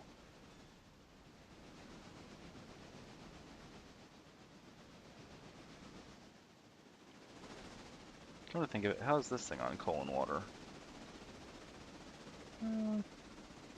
Still pretty good. I'll probably have it fuel up in the morning before it goes out for its passenger service duties. But for now, I think I'm going to leave it in the shop.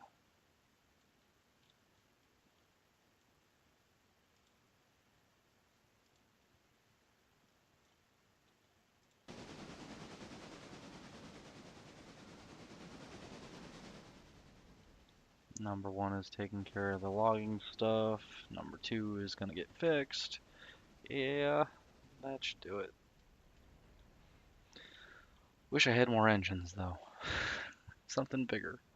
Something bigger would be nice.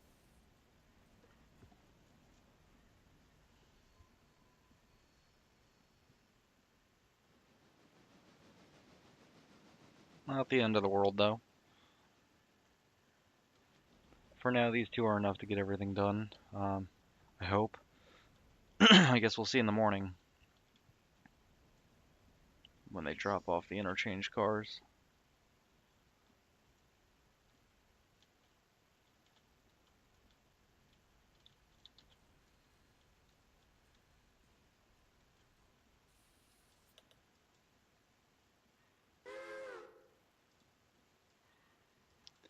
Just a little past that smoke jack there.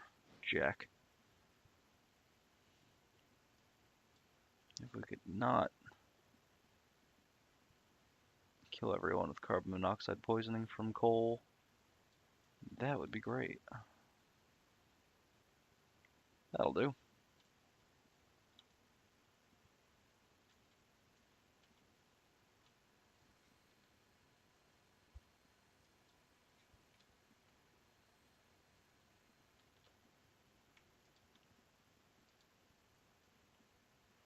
Yeah, there we go. Just tie it down for now.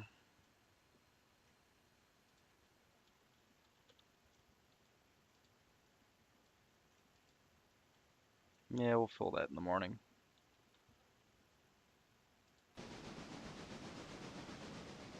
Let's see how this guy's going. Crawling along at 20. Looks like he's getting ready to pass the first logging site, which I'm bypassing because the second site can actually hold all of these cars instead of having to, make a couple of cuts. Make a couple of cuts at a time. I think it makes more sense.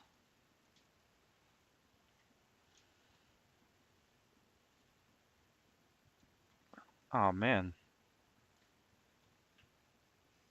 already empty on this. Jeez. Okay. Well, I guess I could have this engine take care of that then.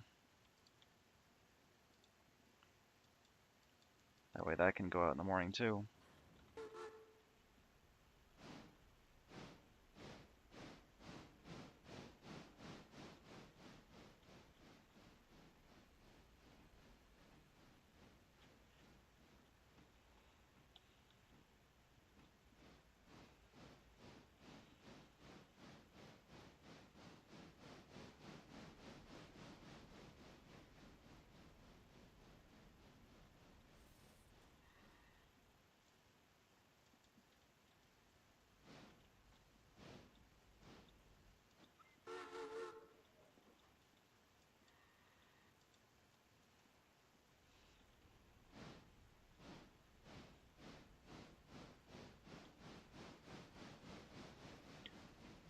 Two cars.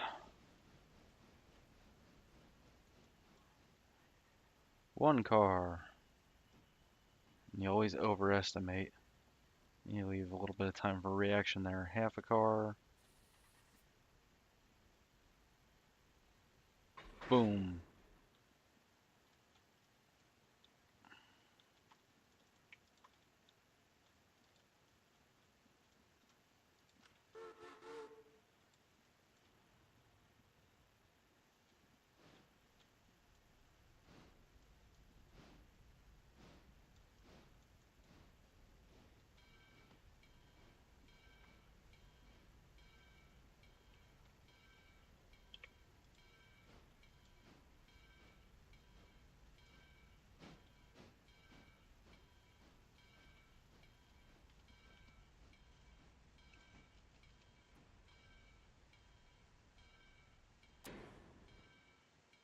There we go.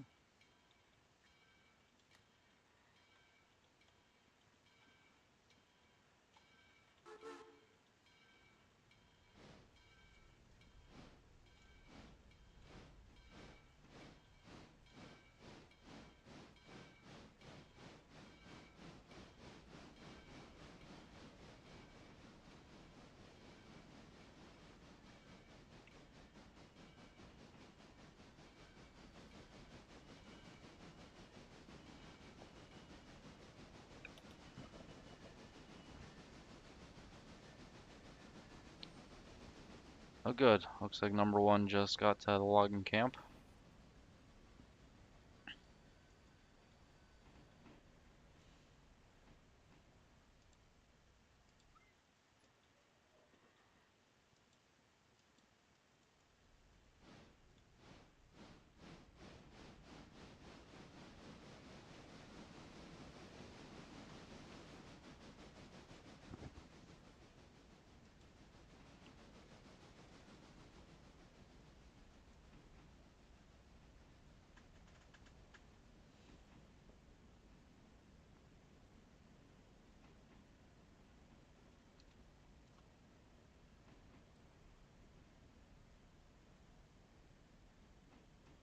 Two cars, one car, half a car, 20 feet, 10 feet,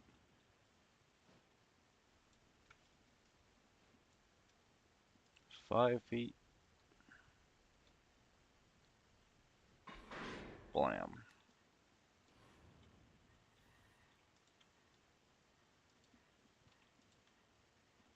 I'll just shove this back a little bit here.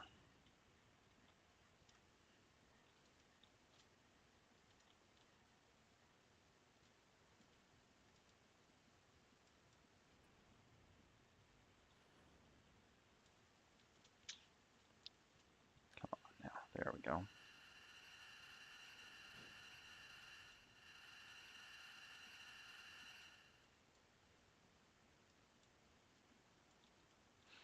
I guess I gotta cut that off for now then. So that I can recharge. Then I can pull forward, bang it back into the rest of the cut.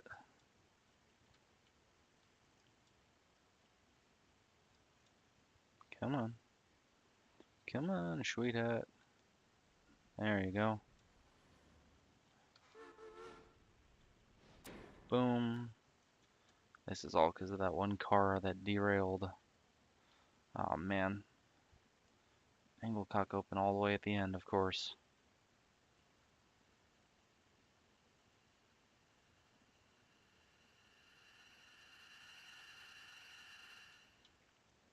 I left it open because I was like, ah, well, the interchange cars are gonna disappear anyway. That'll be their crew's job to take care of that. Especially if they're coming from that away. From Silva, at this point, that would be.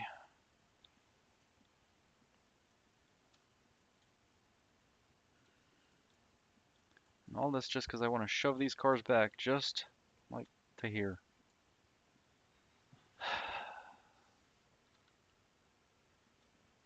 It's a long train. It takes a little bit of time for the brake pipe to charge up. Also, that car is at 77% after it derailed now.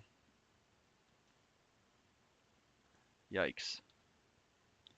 I also want to check on, come to think of it, what is the cost for a repair parts car is more than I have, actually. So that is not good. Um, I would have to take out a loan to be able to afford more parts. Wonder if it's worth it. I shouldn't, theoretically, have anything, getting smashed up that I should need more parts, because I should have, how many repair parts tons? 50.6 tons of repair parts.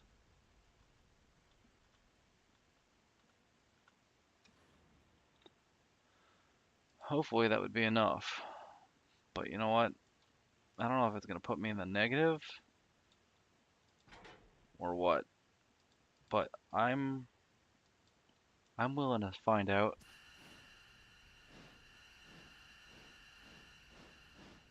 I'm down for the experiment.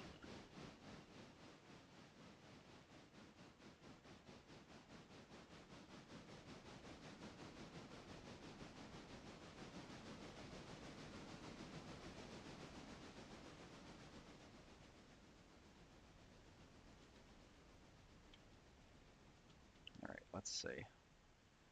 Get this guy back in the shop with the caboose. And you know what? Screw it.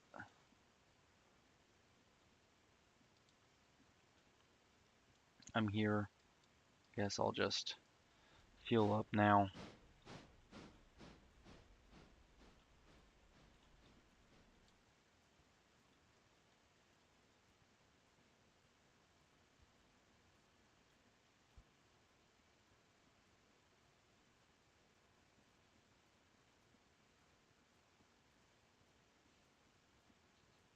Decent amount of coal in there too.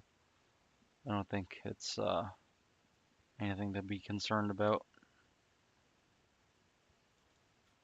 especially with just these two little engines. And it's gonna shut off right now. There it goes. 140 psi for the main res. I realized too that these brake pressures they have for the feed valve and everything on this equipment, it's actually more of a modern thing. I don't think they started getting to, I guess this is supposed to be like the transition era, so maybe it would be like the 50s-ish. Because I believe the 1950s, the standard for freight brake pipe pressure became 90 psi. Before that, it was 70. 70 psi was the standard for the brake pipe feed valve setting for freight stuff, of course. Passenger was probably 90. Nowadays, it's 90 for freight, 110 for passenger.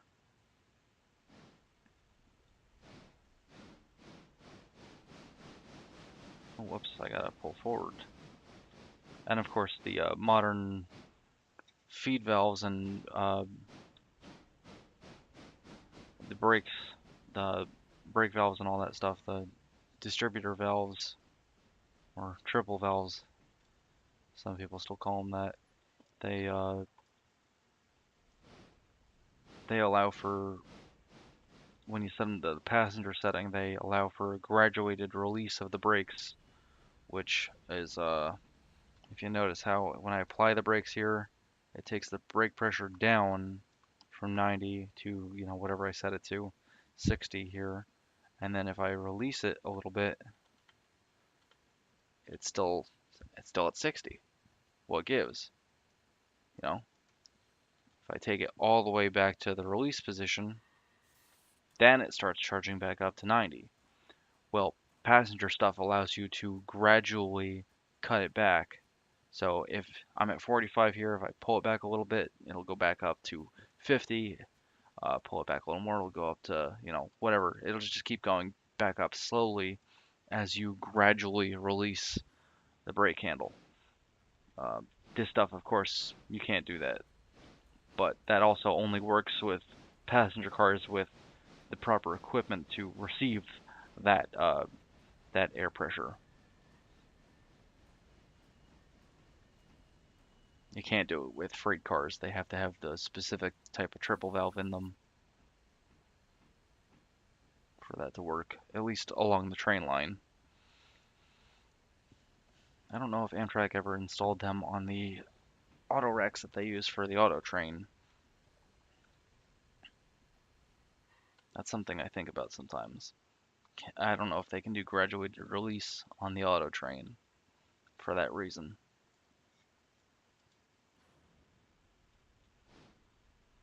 It would make sense if they did switch out, you know, the air equipment on those Autorex to allow for that. That way you could not only do that on the the auto train and not have to worry about, oh yeah, that's right, I can't do that here, but also for maintenance purposes, everything is standardized, you know.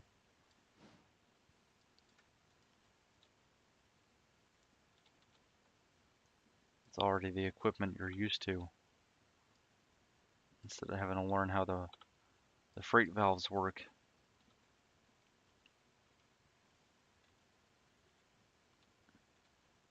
Off for the headlight. Apply the brake on full. Apply the handbrake. Apply the handbrake. There we go. Let's check this baby out. See how we're doing here. Loading with logs. Loading with logs. Jeez. Yeah, they load fast too. Holy crap. In like 2 hours they load fully. Alright, so we'll AI this one to come back here too.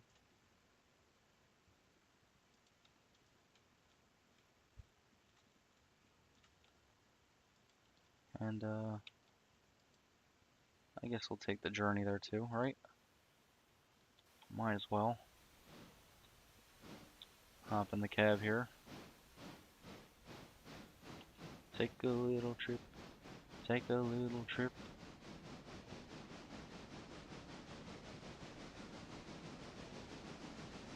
Alright.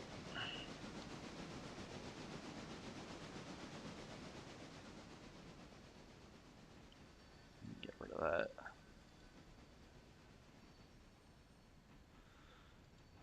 Let's see. I really do wonder though if it's gonna put my money in the negative for the parts car that I don't have enough money to fill, or if it'll just leave that car behind.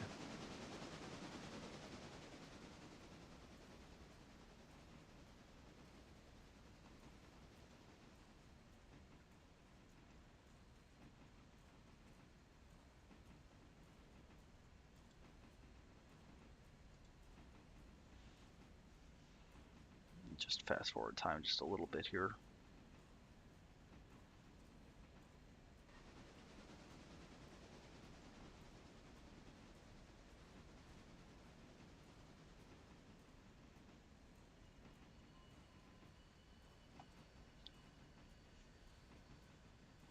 Actually, I guess I probably shouldn't have done that, huh? That way I could have used the extra couple hours to have this unload a little bit. Oh well. It is what it is. Let's see. Go back over here.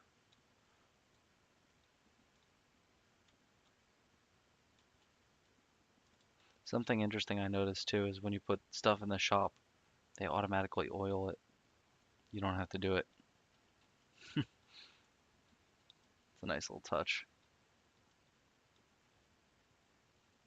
I guess I'm going to shut these lights off too. Close the doors.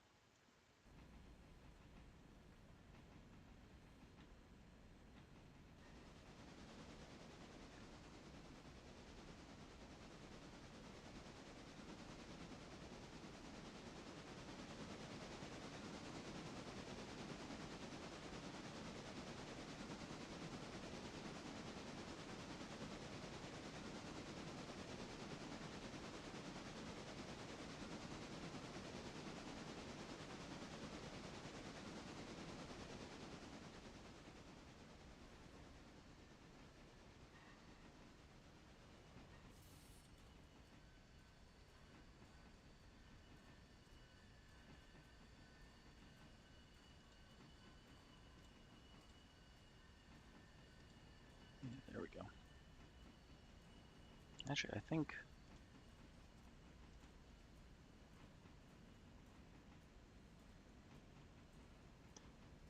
I kind of want to up this a little bit too. Yeah.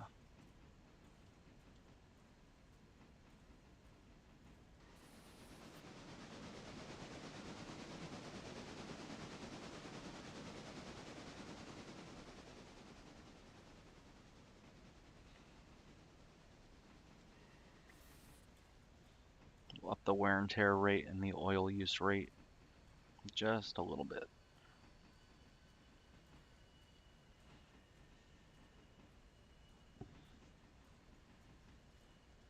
just to make things just that much more interesting.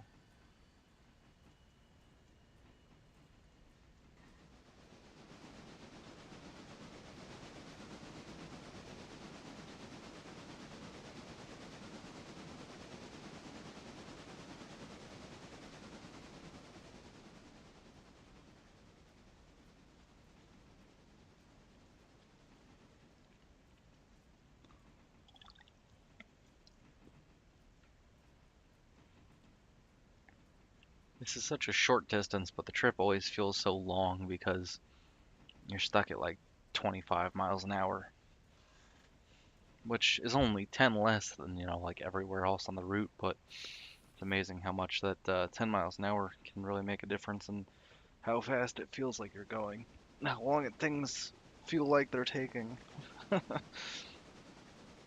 Even if it's not really that long, it feels like a lot longer, especially when you got nothing to do. Just kick back and wait for it to show up like this.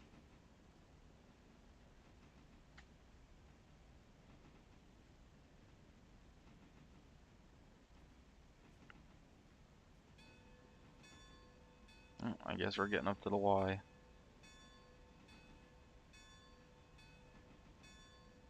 Yeah, there we are. So we're getting back to Whittier now.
Hmm.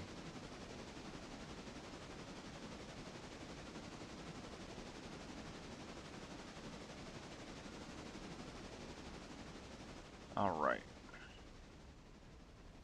We'll be dropping these off here.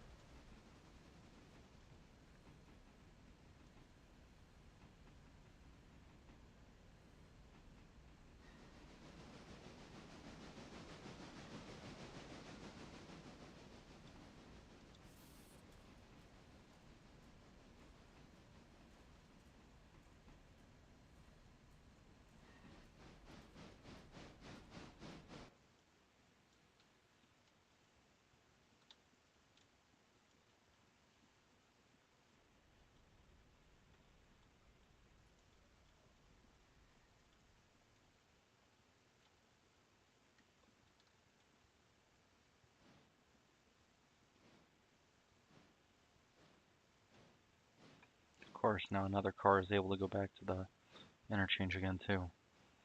Hmm. I guess we could take that back, too.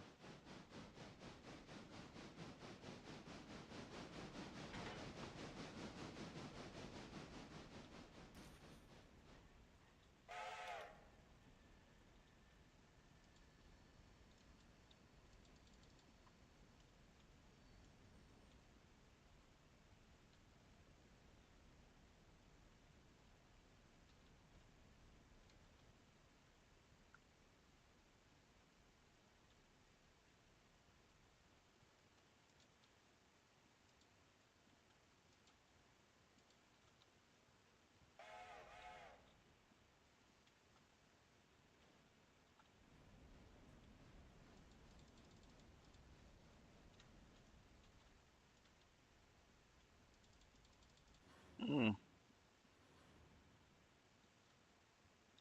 Hopefully that didn't hurt the car too much, because these handbrakes are hard to get to exactly.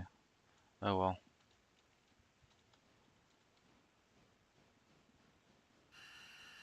Oh, it's right there. Oh well, whatever. I was trying to get to be able to click on the cars to apply them that way.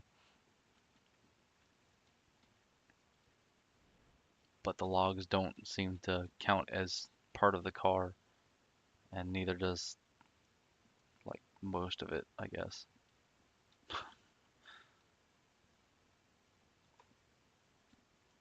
It would be easier to click on if the hitboxes were a little bit larger. Oh well.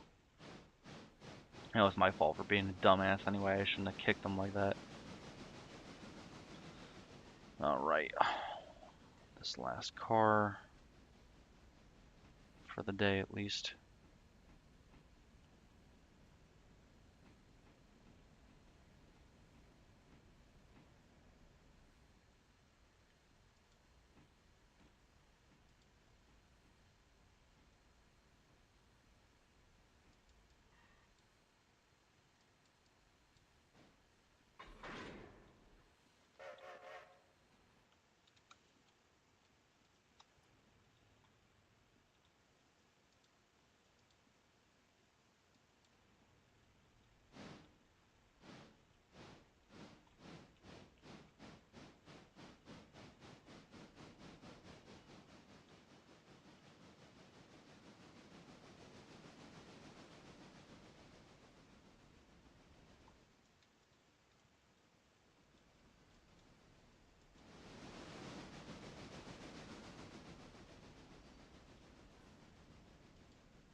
Swoop.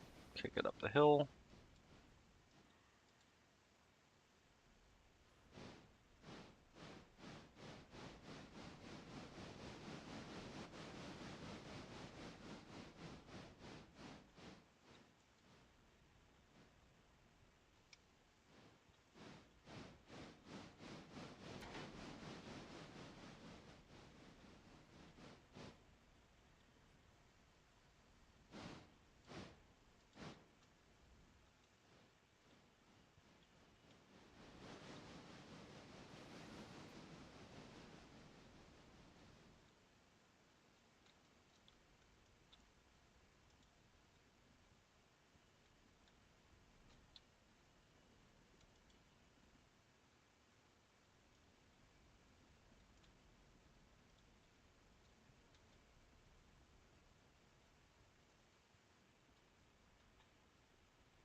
Right now, we'll just send that one flying back again, like we did previously with the parts car, I believe.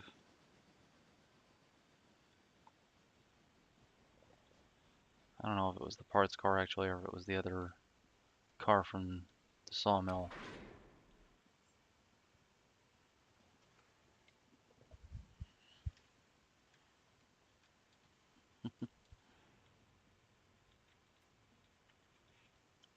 Release that.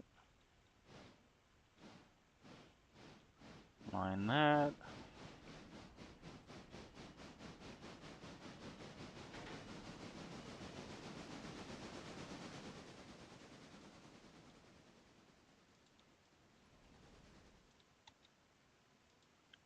Yeah, we'll send this thing back to the shop too.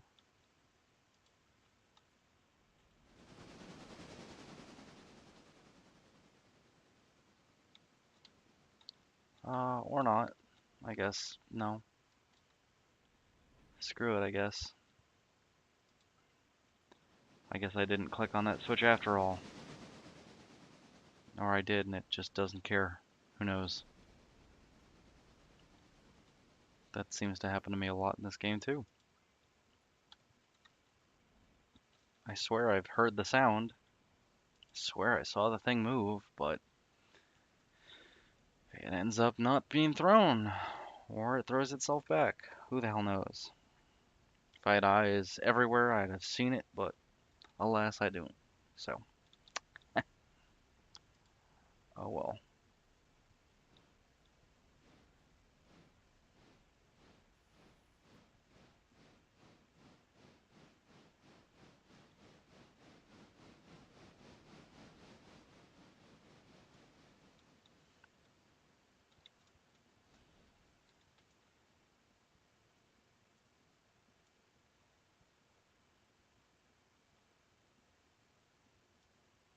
Come on. Close enough. Close enough.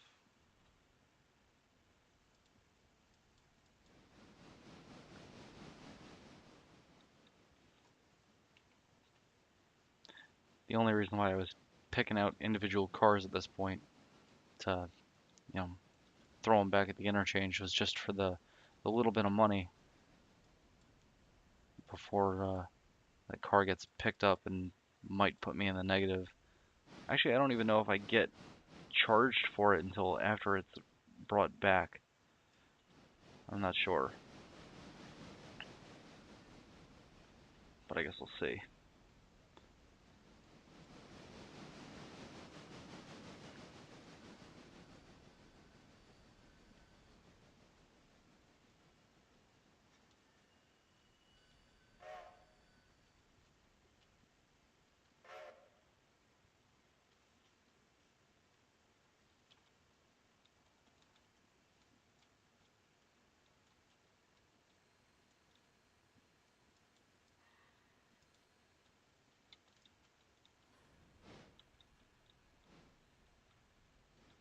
Get it positioned under the smoke jack, like a good kid.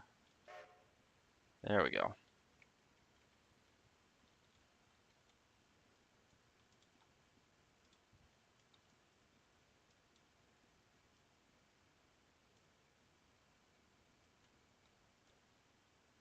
Now we open the time menu again.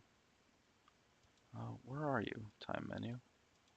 I forget where that went, or it comes from at least. No, there it is. Close that, open time window. Alright, and sleep. Roll it over. Oh, interesting. Um, Ordered one car of repair parts at Atlantic Auto for $1,800. But I'm at $103. I had $600 previously. Did I make money from something? Oh, was it the payment from... Hmm. I wonder if I got paid for the logs.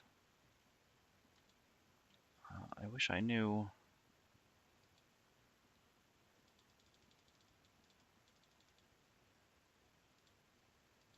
Yeah, I know. Okay. Um, where is it? Finance. Yeah, okay, that's what it was. I got paid $1,223.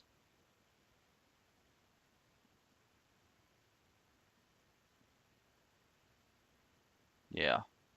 And then they charged me.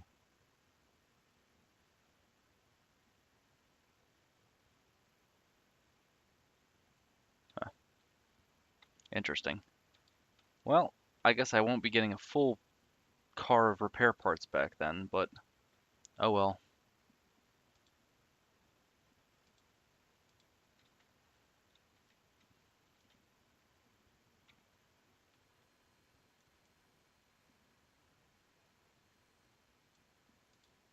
I guess I can shut the cab lights off on this one now. Release the handbrake.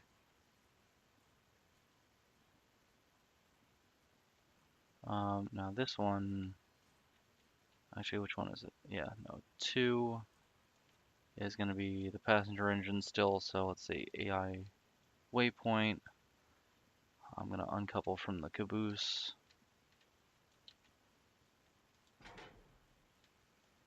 And I'm going to AI waypoint this thing back to the passenger cars. That way it can be ready for the day.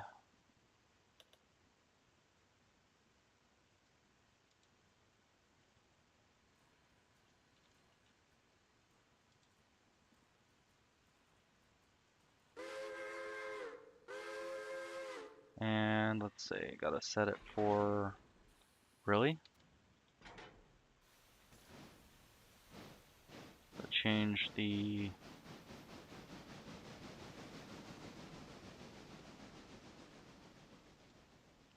train to the westbound.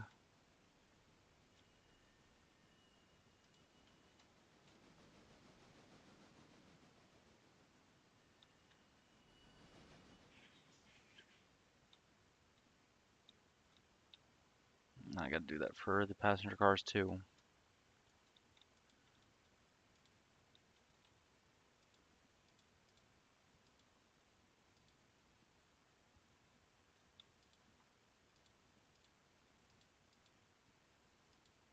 There we go.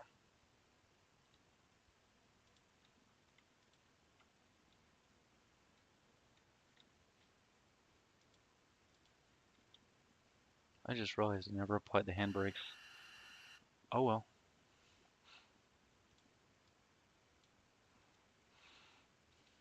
No harm, no foul, I guess, since they didn't run away on me. Now,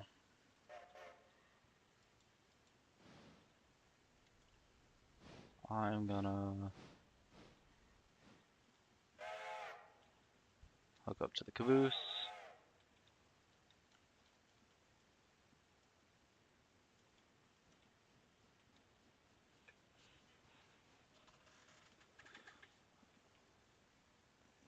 And I'll probably drop off the caboose over here first. Or actually, I guess I'll probably on this end of the loop track here. That way I can, let's see, the old bridge site cars are going to be the ones that go the furthest. So yeah, those are going to be closest to the engine for sure. Then I got to get these cars to, or this car to the Whittier sawmill. And these cars have to be, okay, and that's Stenzel Manufacturing.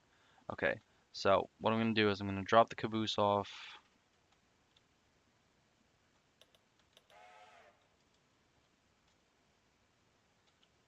over here. Yes, yes, I know.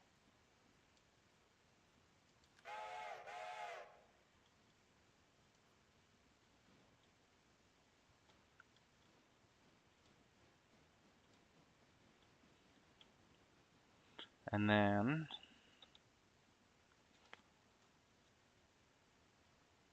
I'll take the Ayla Bridge site cars. I'm going to cut them off and put them over here on this track. Then I'll run the engine around to the rear of the train, hook up here, push these cars into the sawmill, and we'll go from there. Looks like this car is almost ready to be picked up too.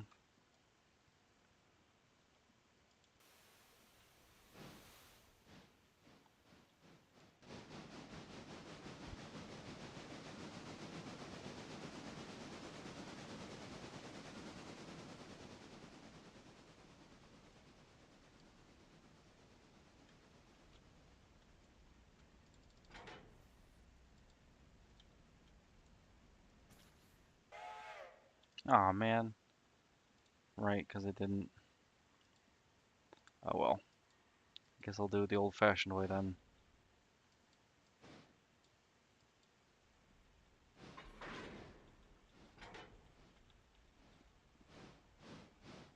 Hi, Maggie.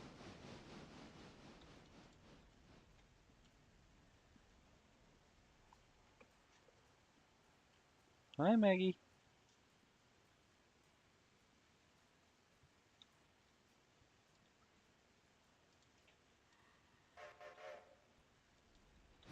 Oh, actually, wait, I gotta go back. Hi.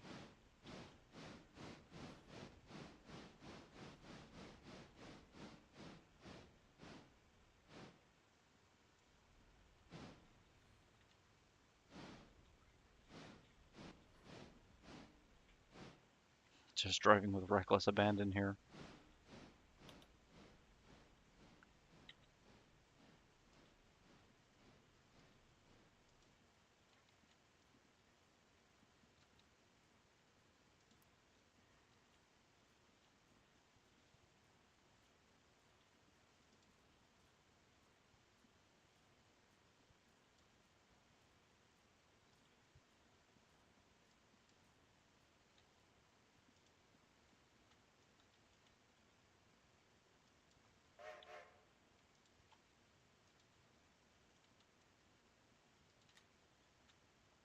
There we go. Oh, this one's got a handbrake too.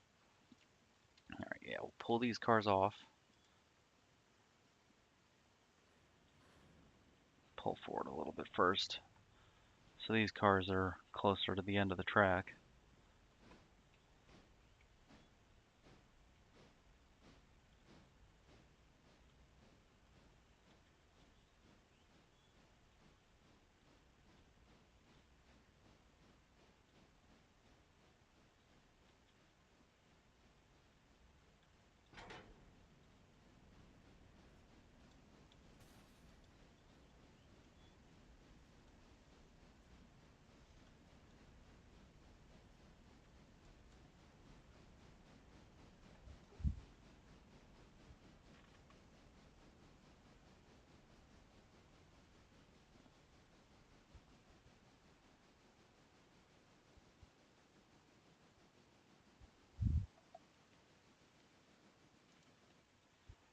Hi.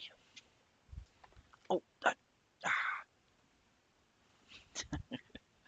was trying to pick up Maggie. She said, nope, not today.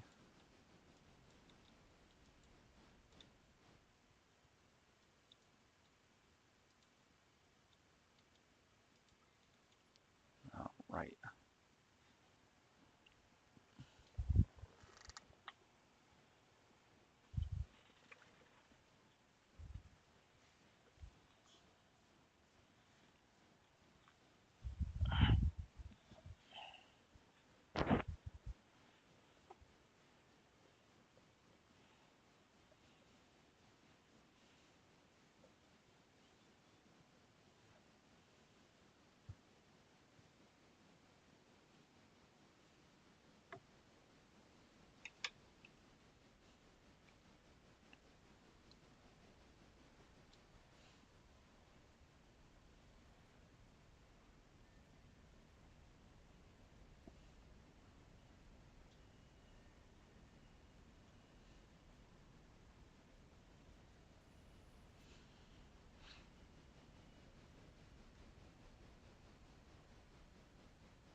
Just hold on 1 second for me, guys.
All right, and we're back.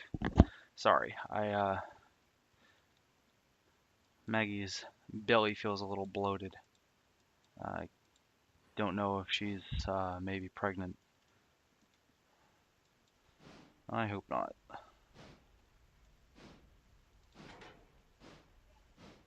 She's not fixed, and the new little boy Charlie is also not fixed. She's not fixed because she's a menace, and I wouldn't want any vet to have to put up with her.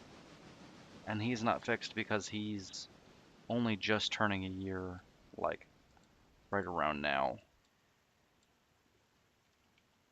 But they both need to be fixed, or at the very least, Charlie does. But Charlie doesn't like her, so we thought we'd be fine, because she's a nasty bitch and nobody likes her really. At least not as far as cats are concerned.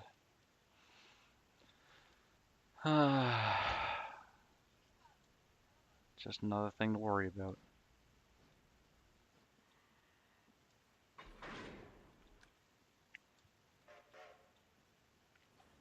Oh, what am I doing? I totally forgot. I was supposed to be hooking up to the other end of these.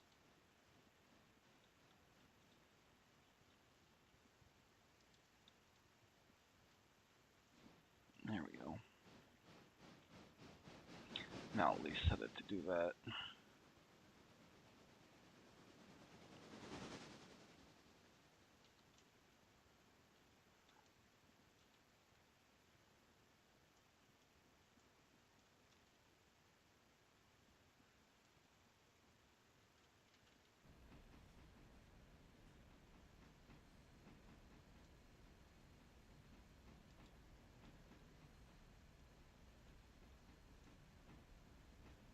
That dynamo is making some squirrely sounds.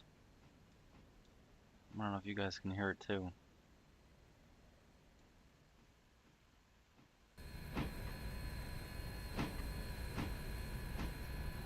Jumpy.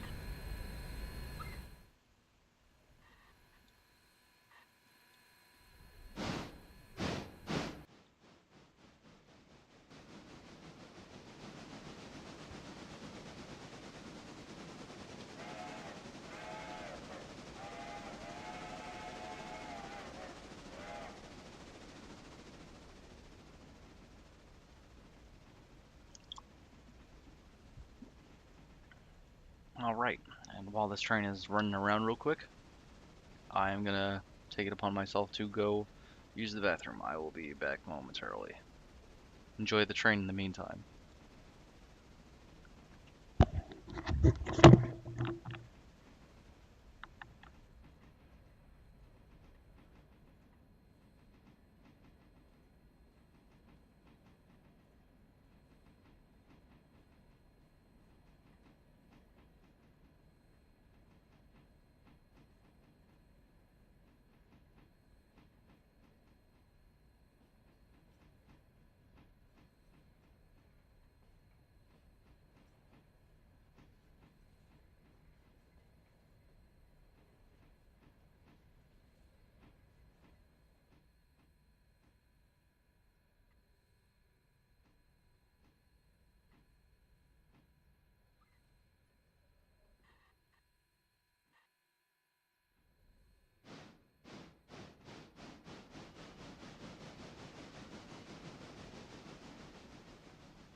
Peekaboo! Hello again. I'm gonna have a spy soundboard for sound effects for when I come back, because that's just too perfect. I'm gonna have to make a soundboard in general, honestly. Just get a Stream Deck or something. All right, we'll shove these in here. Actually, wait. First car is gonna be for here.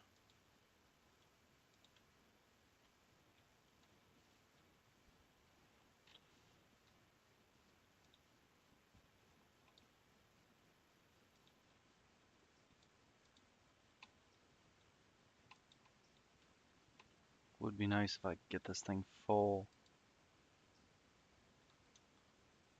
before getting over there.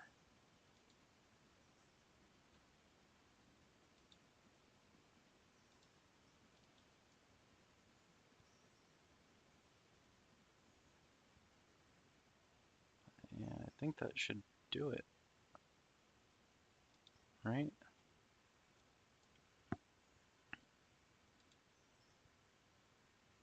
Nope.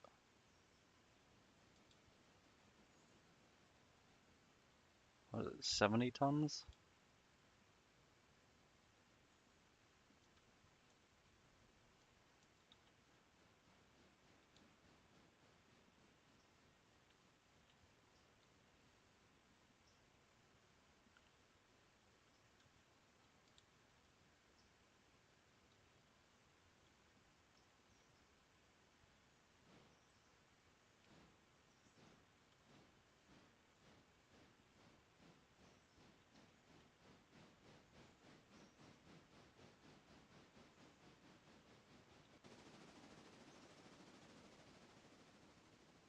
Three and 8 passengers. Gee, that'll make me some real money, huh?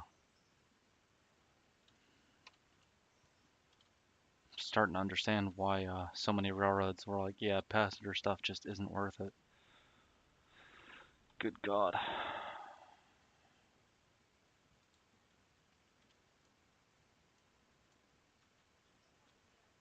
I really would like to be able to.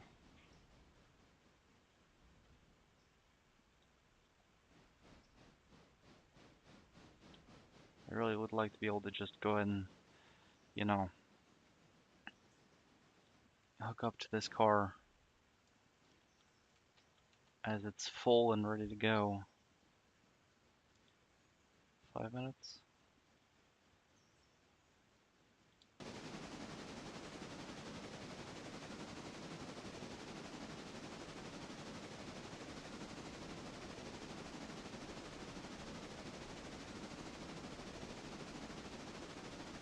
Oh, because I have the wrong.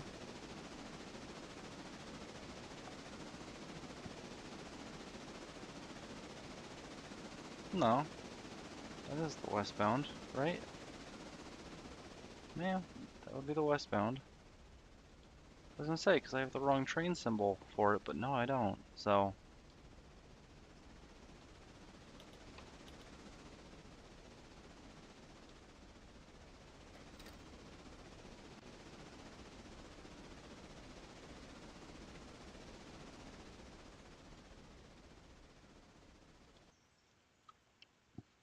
okay.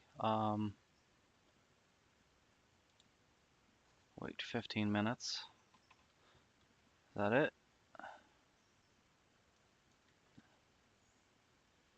70 tons.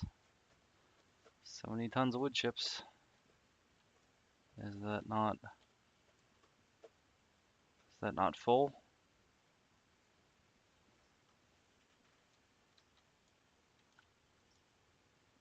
Come on, please let that be full.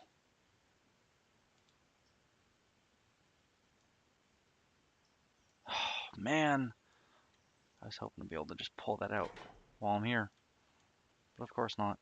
Oh well.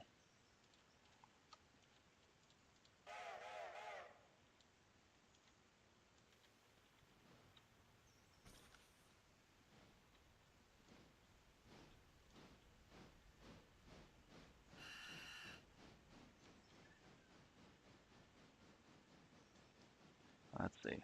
Come to think of it, this should say capacity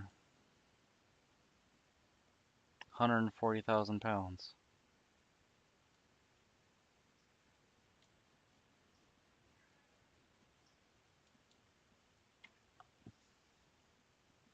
That would be 70 tons. No?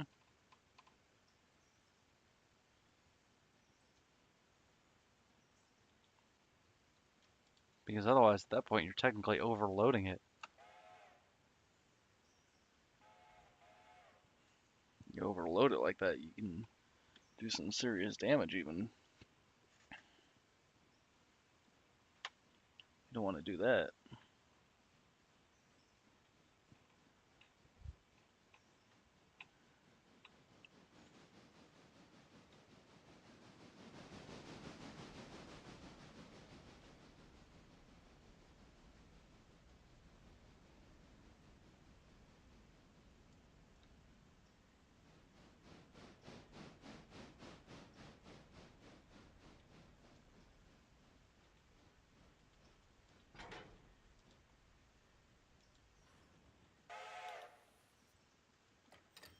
Alrighty.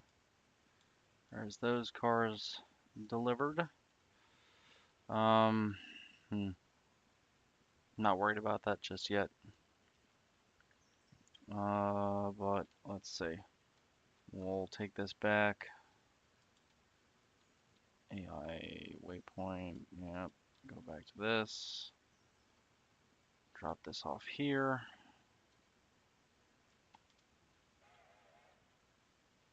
And hopefully that'll leave me with enough room to hook up to the caboose.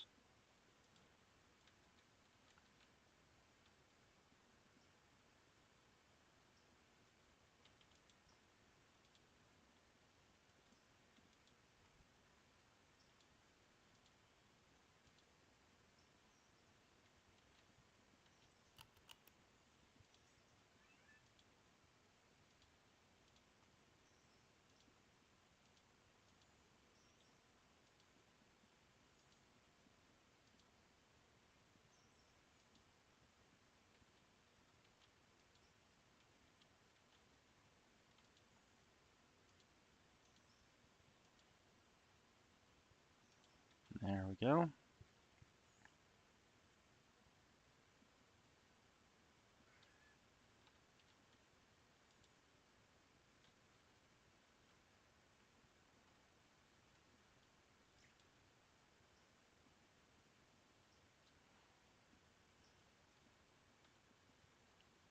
Now this train should be departing here shortly.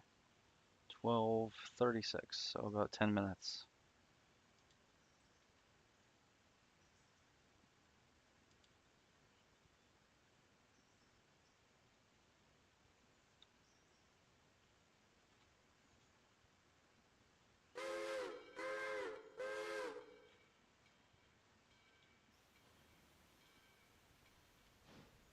That's at least got me a couple more passengers.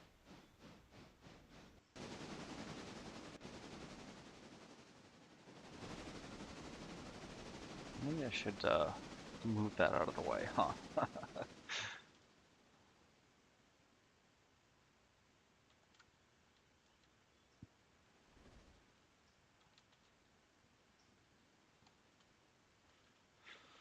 Alright. Hook that one back up to the rear of this train.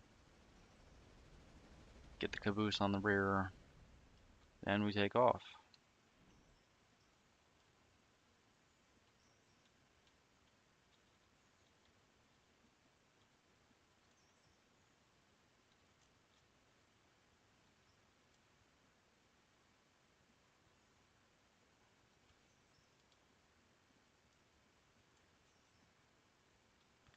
That one's ready to be picked up. That is not. Let's see, I wonder if I can. Actually, let's see. I guess I gotta get that one in place first. Let's see. Locations.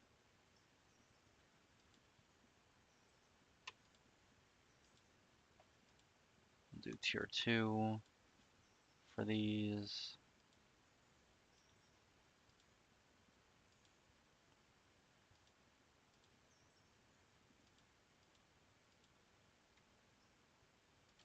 we go.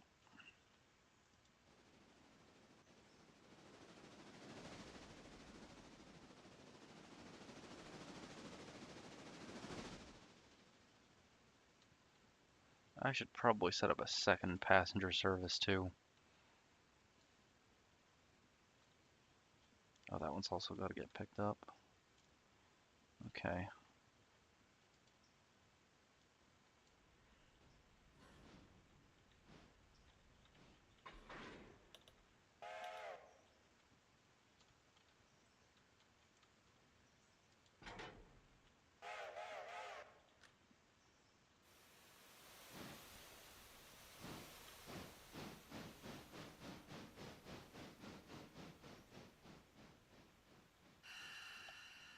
Gotta go through and oil everything here too, come to think of it. I didn't do that yet either.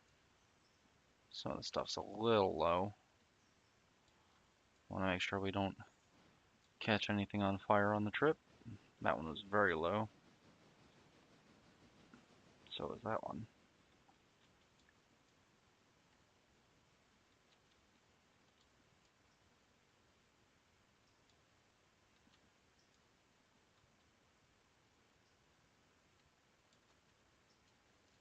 Alright, that's everything.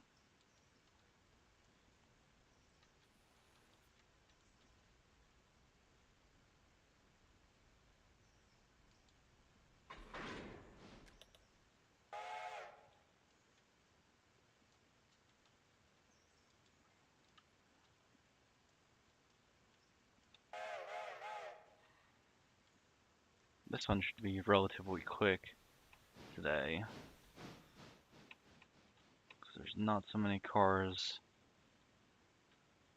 And, I guess I do have to do quite a few pickups, but that shouldn't take too long either, actually. So, yeah, it should be a pretty quick and straightforward day. Hopefully.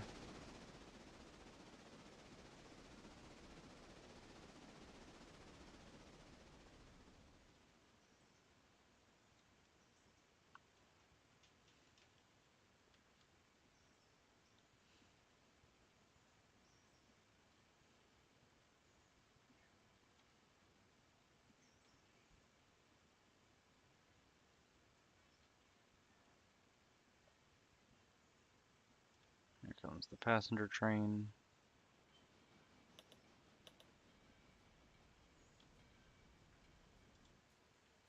Alright. Hook that up. Run it around.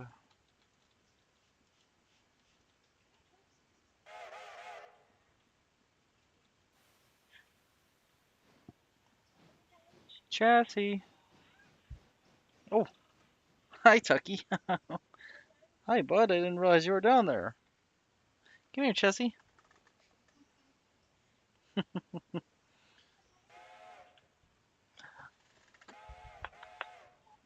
Chessie. Nope. Not interested.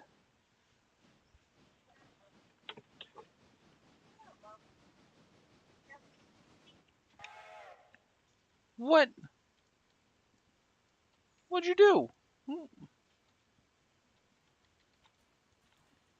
You dumbass motherfucker. How did you manage to put yourself on the ground?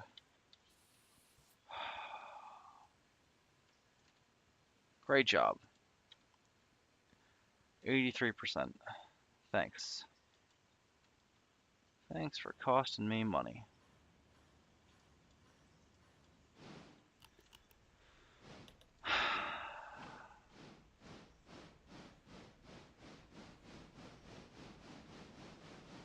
Starting to understand the viewpoint of the top brass at this point now.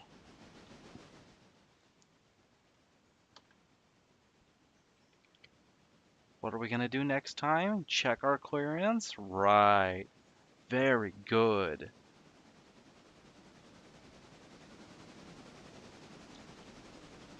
It's funny, I was sitting there thinking to myself too. I was like, are they really going to make it that way?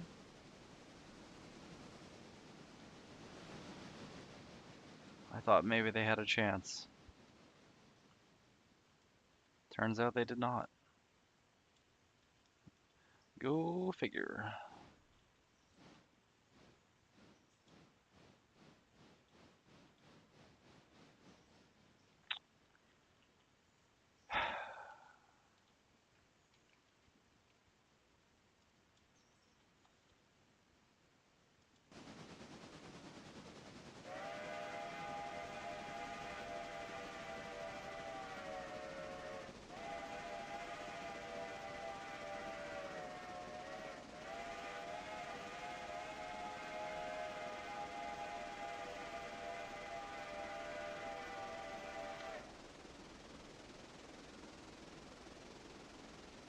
Skirt. Slam on the brakes. I almost managed to get it up to 60 miles an hour though.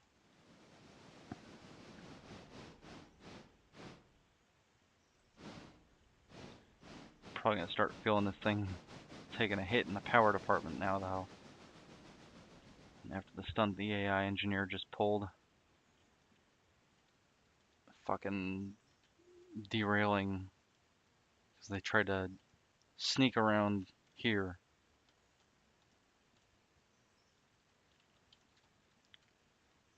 Crying out loud, man. That was a little rough too. Oh, yep. Now that one. See, I can't blame that one on the AI. Why do I fucking bother, man? How's this car? 88%. Fuck it. You're fine. Walk it off.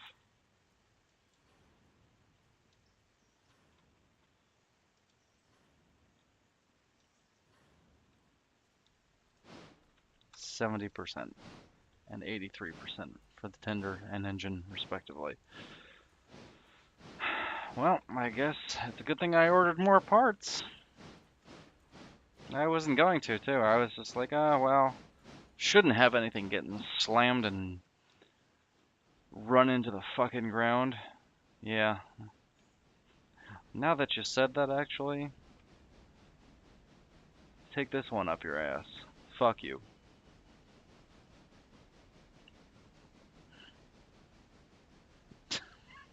Crying out loud, man. I just can't believe that.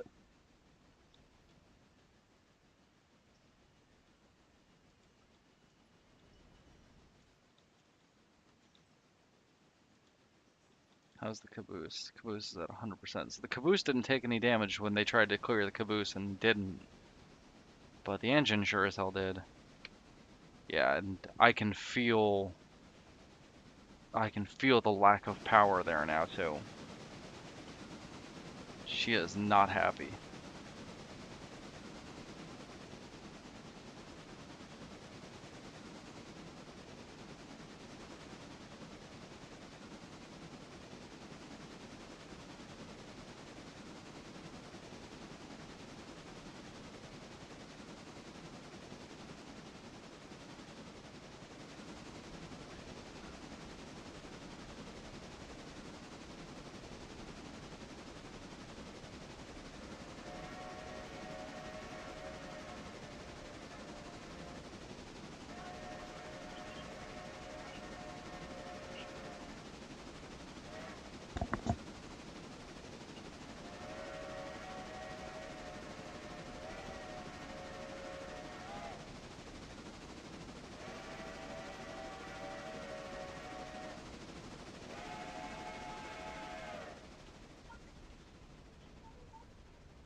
Right, And we drop this one off there.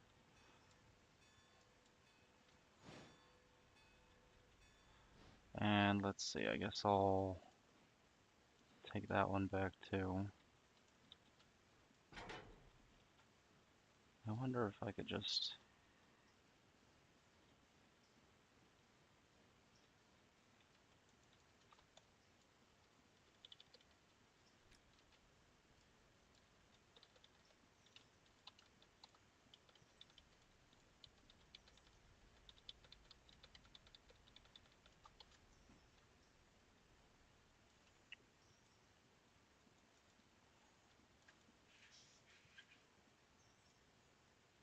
roll it down the hill on its own with gravity.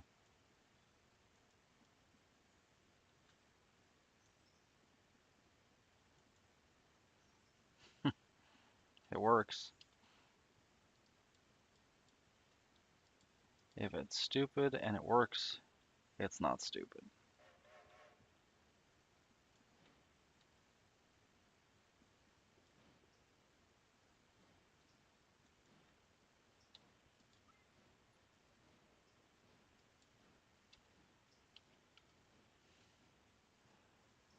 And I'll just roll this one off over there so it's out of the way.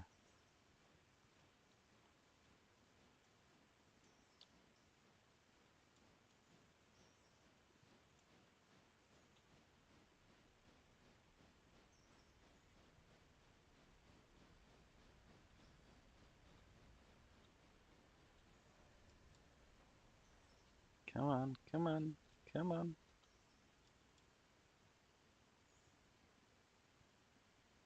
Oof, that was close. That was close. That was close, but it's there.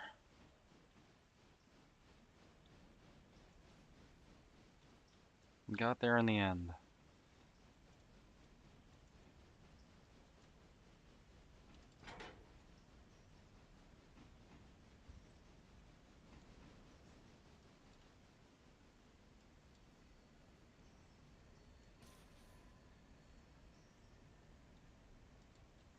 Let's see if I can kick that one up the hill. See if it had enough oomph.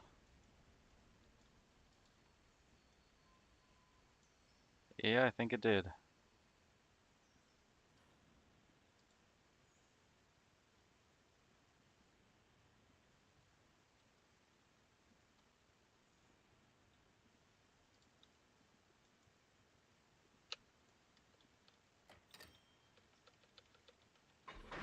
Boom.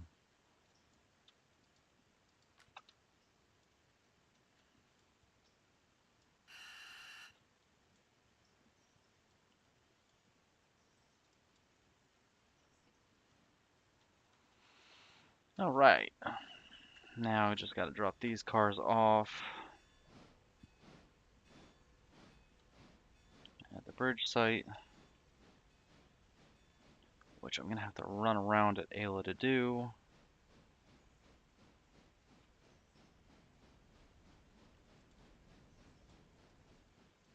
Oh man, this thing is just, it's painfully slow now though. I can feel the drop in power, like I said. It's just not happy. Not one bit.